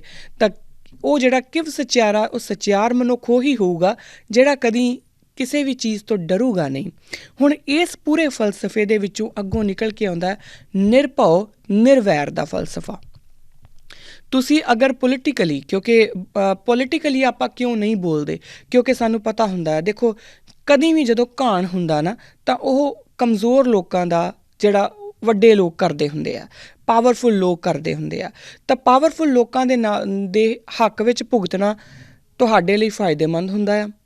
ਪਰ ਤੁਹਾਡਾ ਧਰਮ ਕਹਿੰਦਾ ਆ ਕਿ ਜੇ ਉਹ ਪਾਵਰਫੁਲ ਲੋਕ ਛੋਟੇ ਲੋਕਾਂ ਦਾ, ਕਮਜ਼ੋਰ ਲੋਕਾਂ ਦਾ ਘਾਣ ਕਰ ਰਹੇ ਤਾਂ ਫਿਰ ਤੁਸੀਂ ਉਹਨਾਂ ਦੇ ਖਿਲਾਫ ਖੜ੍ਹੇ ਹੋਵੋ। ਅਤੇ ਜਦੋਂ ਤੁਸੀਂ ਖਿਲਾਫ ਖੜ੍ਹੇ ਹੋਵੋਗੇ ਕਿਉਂਕਿ ਉਹਨਾਂ ਦੇ ਹੱਥ ਦੇ ਵਿੱਚ ਪਾਵਰ ਹੈ, ਫਿਰ ਤੁਹਾਨੂੰ ਉਹ ਕਿਸੇ ਵੀ ਤਰੀਕੇ ਦੇ ਨਾਲ ਪ੍ਰਤਾੜਿਤ ਕਰ ਸਕਦੇ ਆ।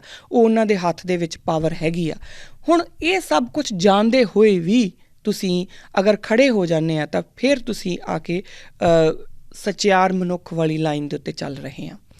ਹੁਣ ਇਹਦੀ ਇੱਕ ਛੋਟੀ ਜਿਹੀ ਐਗਜ਼ਾਮਪਲ ਆ, ਉਹ ਇੱਕ ਮੁੰਡਾ ਰਣਜੀਤ ਸਿੰਘ ਜਿਹੜਾ ਆਪਣਾ ਗ੍ਰਿਫਤਾਰ ਕੀਤਾ ਹੋਇਆ ਇਸ ਟਾਈਮ ਦੇ ਉੱਤੇ ਵੀ, ਜਦੋਂ ਉਹ ਬਹੁਤ ਸਾਰੀ 400-500 ਬੰਦੇ ਦੀ ਭੀੜ ਆਈ ਹੋਊਗੀ ਔਰ ਉਹ ਪੱਥਰ ਮਾਰ ਰਹੇ ਆ ਔਰ ਨਜ਼ਰ ਆ ਰਿਹਾ ਕਿ ਪੁਲਿਸ ਉਹਨਾਂ ਦੇ ਨਾਲ ਰਲੀ ਹੋਈ ਆ, ਨਜ਼ਰ ਆ ਰਿਹਾ ਕਿ ਉਹ ਉਹਨਾਂ ਨੂੰ ਹਟਾ ਨਹੀਂ ਰਹੇ, ਅਤੇ ਉਹ ਬੀਬੀਆਂ ਵਾਲੇ ਜਿਹੜਾ ਤੰਬੂ ਆ ਉਸ ਪਾਸੇ ਜਾਂਦੇ ਆ।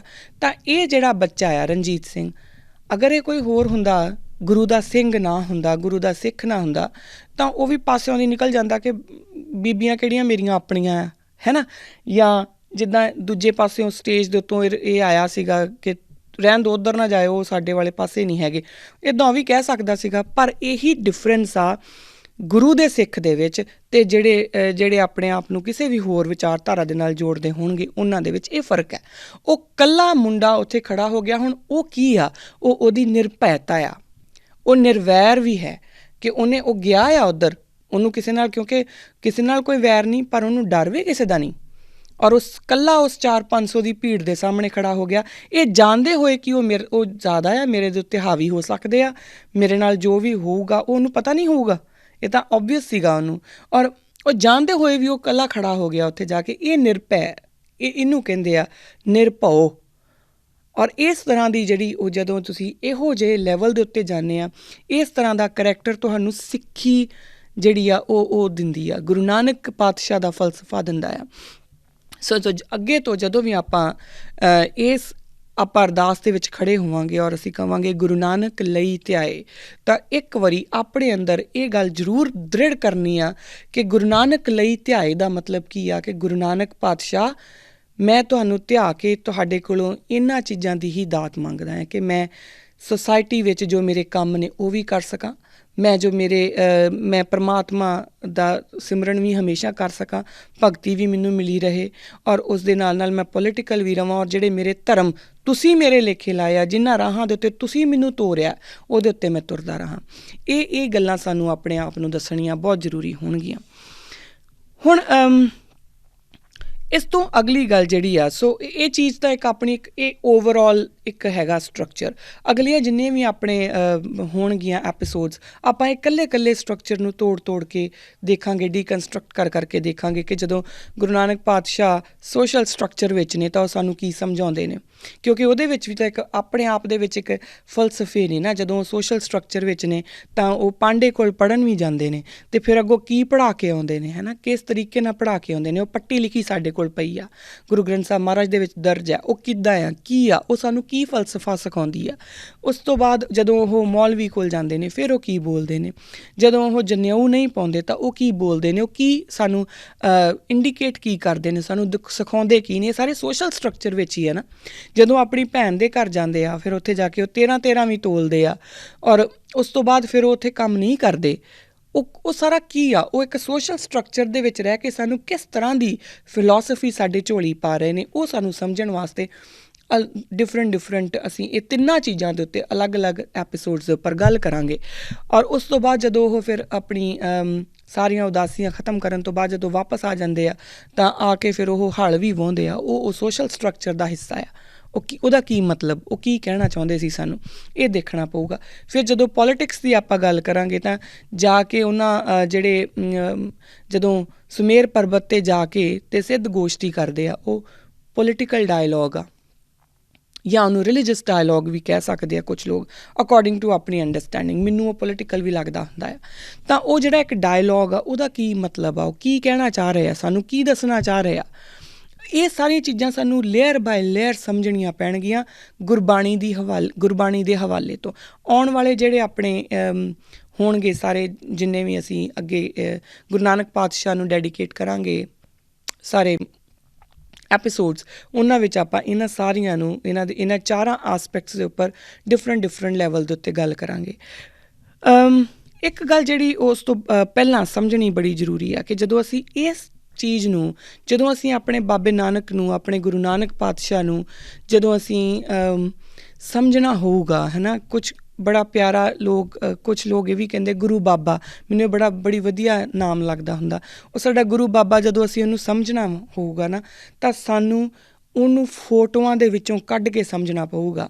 ਜਿਹੜੀਆਂ ਫੋਟੋਆਂ ਸਾਡੇ ਨਾਲ ਚੱਲ ਰਹੀਆਂ ਔਰ ਅਸੀਂ ਉਹਨੂੰ ਚਲਾਈ ਜਾ ਰਹੇ ਹਾਂ, ਔਰ ਬਾਕਾਇਦਾ ਲੋਕ ਘਰਾਂ ਦੇ ਵਿੱਚ ਮੱਥਾ ਟੇਕਦੇ ਆ ਉਹਨਾਂ ਫੋਟੋਆਂ ਨੂੰ, ਸਾਨੂੰ ਉਹਨਾਂ ਦੇ ਵਿੱਚੋਂ ਕੱਢਣਾ ਪਊਗਾ। ਮੈਂ ਕਿਤੇ ਸੁਣਿਆ ਆ ਔਰ ਕਿਤੇ ਪੜ੍ਹਿਆ ਵੀ ਹੈ, ਮੈਨੂੰ ਉਹ ਦੁਬਾਰਾ ਉਹ ਰੈਫਰੈਂਸ ਨਹੀਂ ਲੱਭੀ, ਜਦੋਂ ਵੀ ਲੱਭੀ ਮੈਂ ਉਹ ਆਪ ਸਭ ਨਾਲ ਉਹ ਰੈਫਰੈਂਸ ਵੀ ਸਾਂਝੀ ਕਰੂੰਗੀ। ਪਰ ਮੈਂ ਇਹ ਵੀ ਸੁਣਿਆ ਹੈ ਕਿ ਜਦੋਂ ਗੁਰੂ ਨਾਨਕ, ਔਰ ਇਹ ਗੱਲ ਵਾਕਈ ਮੈਨੂੰ ਸਹੀ ਲੱਗੀ ਸੀਗੀ, ਕਿ ਗੁਰੂ ਨਾਨਕ ਪਾਤਸ਼ਾਹ ਦੀ ਜਿਹੜੀ ਫੋਟੋਗ੍ਰਾਫ ਅਸੀਂ ਬਣਾ ਕੇ ਅੱਜ ਬੈਠੇ ਹੋਏ ਹਾਂ ਨਾ, ਬੇਸ਼ੱਕ ਉਹ ਸੋਭਾ ਸਿੰਘ ਹੋਣਾ ਦੀ ਬਣਾਈ ਹੋਈ ਆ, ਜਿਹਦੇ ਵਿੱਚ ਉਹਨਾਂ ਨੇ ਬਿਲਕੁਲ ਸਿਲਕ ਵਾਈਟ ਜਿਹੜੀ ਉਹ ਉਹਨਾਂ ਦੀ ਦਾੜੀ ਆ, ਹੱਥ ਐਵੇਂ ਕੀਤਾ ਹੋਇਆ ਆ, ਉਹ ਇੱਕ ਉਹਨਾਂ ਨੂੰ ਇੱਕ ਡਿਫਰੈਂਟ ਲੈਵਲ ਦੇ ਉੱਤੇ ਦਿਖਾਉਂਦੇ ਆ। ਜਦੋਂ ਕਿ ਗੁਰੂ ਨਾਨਕ ਪਾਤਸ਼ਾਹ, ਤੁਸੀਂ ਇਹ ਸੋਚੋ ਕਿ ਉਹ ਹਰ ਇੱਕ ਤਰ੍ਹਾਂ ਦੇ ਰੀਜਨ ਦੇ ਵਿੱਚ ਜਾ ਰਹੇ, ਉਹ ਰੇਗਿਸਤਾਨ ਦੇ ਵਿੱਚ ਵੀ ਜਾ ਰਹੇ, ਮਾਰੂਥਲਾਂ ਦੇ ਵਿੱਚ ਵੀ ਜਾ ਰਹੇ ਆ। ਬਾਕਾਇਦਾ ਜਨਮ ਸਾਖੀਆਂ 'ਚ ਜ਼ਿਕਰ ਆਉਂਦਾ ਆ ਕਿ ਇੱਕ ਐਸੀ ਜਗ੍ਹਾ ਦੇ ਉੱਤੇ ਜਿੱਥੇ ਮਰਦਾਨਾ ਉਹਨਾਂ ਨੂੰ ਕਹਿੰਦਾ ਹੈ, ਭਾਈ ਮਰਦਾਨਾ ਕਹਿੰਦੇ ਨੇ ਕਿ ਗੁਰੂ ਪਾਤਸ਼ਾਹ ਕਿੱਥੇ ਲਿਆ ਕੇ ਮਾਰਿਆ ਜੇ, ਨਾ ਇੱਥੇ ਬੰਦਾ ਨਾ ਕੋਈ ਹੋਰ, ਕੋਈ ਦਰਖਤ ਵੀ ਮਿਲੇ ਤਾਂ ਮੈਂ ਉਹਦੇ ਗੱਲ ਲੱਗ ਕੇ ਰੋਵਾਂ। ਇਹ ਗੱਲ ਜਨਮ ਸਾਖੀਆਂ ਦੇ ਵਿੱਚ ਵੀ ਆਉਂਦੀ ਆ। ਤਾਂ ਐਸੀਆਂ ਜਗ੍ਹਾਵਾਂ ਦੇ ਉੱਤੇ ਗੁਰੂ ਪਾਤਸ਼ਾਹ ਗਏ ਆ। ਮੈਂ ਇਹ ਨਹੀਂ ਕਹਿੰਦੀ ਕਿ ਉਹ ਬੜੇ ਉਹਨਾਂ ਦੇ ਕੱਪੜੇ ਬੜੇ ਗੰਦੇ ਹੋਏ ਹੋਣਗੇ, ਨਹੀਂ, ਪਰ ਕਿਆ ਉਹਨਾਂ ਦੀ ਜਿਹੜੀ ਫੋਟੋ ਆ, ਤੁਸੀਂ ਖੁਦ ਸੋਚ ਕੇ ਦੇਖਿਓ, ਕਿਆ ਉਹ ਇਸ ਤਰ੍ਹਾਂ ਦੀ ਹੋਣੀ ਚਾਹੀਦੀ ਸੀ? ਗੁਰੂ ਨਾਨਕ ਪਾਤਸ਼ਾਹ ਕਿਰਤੀ ਸਿੰਘ ਨੇ, ਕਦੀ ਕਿਰਤੀਆਂ ਦੇ ਹੱਥ ਦੇਖਿਓ, ਕਦੀ ਕਿਰਤੀਆਂ ਦੇ ਪੈਰ ਦੇਖਿਓ। ਅਸੀਂ ਆਪ ਉਹਨਾਂ ਘਰਾਂ ਦੇ ਵਿੱਚੋਂ ਆਉਂਦੇ ਹਾਂ ਜਿੱਥੇ ਖੇਤੀ ਹੀ ਇੱਕ ਪ੍ਰਮੁੱਖ ਕਿੱਤਾ ਆ, ਤਾਂ ਸਾਡੇ ਜਿਹੜੇ ਬਾਬਿਆਂ ਦਾਦਿਆਂ ਦੀਆਂ ਅੱਡੀਆਂ ਵੀ ਪਾਟੀਆਂ ਹੁੰਦੀਆਂ, ਔਰ ਉਹ ਅੱਡੀਆਂ ਪਾਟੀਆਂ ਹੋਣਾ ਕੋਈ ਇਹ ਨਹੀਂ ਆ ਕਿ ਕੋਈ ਮਾੜੀ ਗੱਲ ਆ, ਉਹ ਉਹਨਾਂ ਦੀ ਕਿਰਤ ਦੀ ਨਿਸ਼ਾਨੀ ਆ, ਕਿਉਂਕਿ ਉਹਨਾਂ ਨੇ ਕੰਮ ਕੀਤਾ ਆ ਸਾਰੀ ਉਮਰ, ਹੈ ਨਾ। ਇੰਨੇ ਕੋਮਲ ਜਿਹੇ ਹੱਥ ਗੁਰੂ ਨਾਨਕ ਪਾਤਸ਼ਾਹ ਨੇ ਸਾਨੂੰ ਕਿਰਤ ਦਾ ਸੁਨੇਹਾ ਦਿੱਤਾ ਆ। ਸੋ ਆਪਾਂ ਇਹ ਮੈਂ ਜ਼ਰੂਰ ਕਿਤੇ ਮੈਂ ਲੱਭੂੰਗੀ ਇਹ ਰੈਫਰੈਂਸ ਔਰ ਤੁਹਾਨੂੰ ਸਾਰਿਆਂ ਨਾਲ ਸ਼ੇਅਰ ਕਰੂੰਗੀ। ਸ਼ਾਇਦ ਵਸਨ ਸਿੰਘ ਜੱਫਰ ਹੋਣਾ ਨੇ ਕਿਤੇ ਲਿਖਿਆ ਕਿ ਇਹ ਜਿਹੜੀ ਸਾਨੂੰ ਫੋਟੋਗ੍ਰਾਫ ਆ ਨਾ, ਸਾਨੂੰ ਇਹਦੇ ਉੱਤੇ ਵੀ ਥੋੜ੍ਹਾ ਜਿਹਾ ਦੇਖਣਾ ਪਊਗਾ, ਕਿਉਂਕਿ ਇਹ ਜਿਹੜੀ ਫੋਟੋਗ੍ਰਾਫ ਹੈ, ਮੈਂ ਵੀ ਦੇਖਦੀ ਹਾਂ ਕਿ ਜਦੋਂ ਇਹ ਫੋਟੋਗ੍ਰਾਫ ਆਪਾਂ ਦੇਖਦੇ ਹਾਂ ਤਾਂ ਕਿਰਤ ਦੀ ਗੱਲ ਨਹੀਂ ਕਿਤੇ ਆਉਂਦੀ। ਜਦੋਂ ਅਸੀਂ ਗੁਰੂ ਨਾਨਕ ਨੂੰ ਉਹਨਾਂ ਦੇ ਅਸਲੀ ਰੂਪ ਦੇ ਵਿੱਚ ਆਪਣੇ ਆਪ ਨੂੰ ਇਮੈਜਿਨ ਕਰਾਂਗੇ, ਸਮਝਾਂਗੇ ਕਿ ਗੁਰੂ ਨਾਨਕ ਪਾਤਸ਼ਾਹ ਕਿੱਦਾਂ ਦੇ ਹੋਣਗੇ, ਜਦੋਂ ਹਲ ਵਾਹ ਰਹੇ ਹੋਣਗੇ ਤਾਂ ਉਹ ਕਿੱਦਾਂ ਦੇ ਹੋਣਗੇ। ਬਾਕਾਇਦਾ ਉਹਨਾਂ ਨੇ ਪਰਨਾ ਆਪਣੇ ਮੋਢੇ 'ਤੇ ਰੱਖਿਆ ਹੋਊਗਾ ਔਰ ਉਹਨਾਂ ਦੇ ਹੱਥ ਦੇ ਵਿੱਚ ਉਹ ਔਰ ਹੱਥ ਕੈੜੇ ਹੋਣਗੇ ਕਿਉਂਕਿ ਹਲ ਫੜਨਾ ਆ, ਹੈ ਨਾ। ਤਾਂ ਉਹ ਕਿਰਤੀਆਂ ਤੋਂ ਸਾਨੂੰ ਕਿਤੇ ਨਾ ਕਿਤੇ ਦੂਰ ਕੀਤਾ ਗਿਆ ਇਹਨਾਂ ਫੋਟੋਆਂ ਦੇ ਜ਼ਰੀਏ।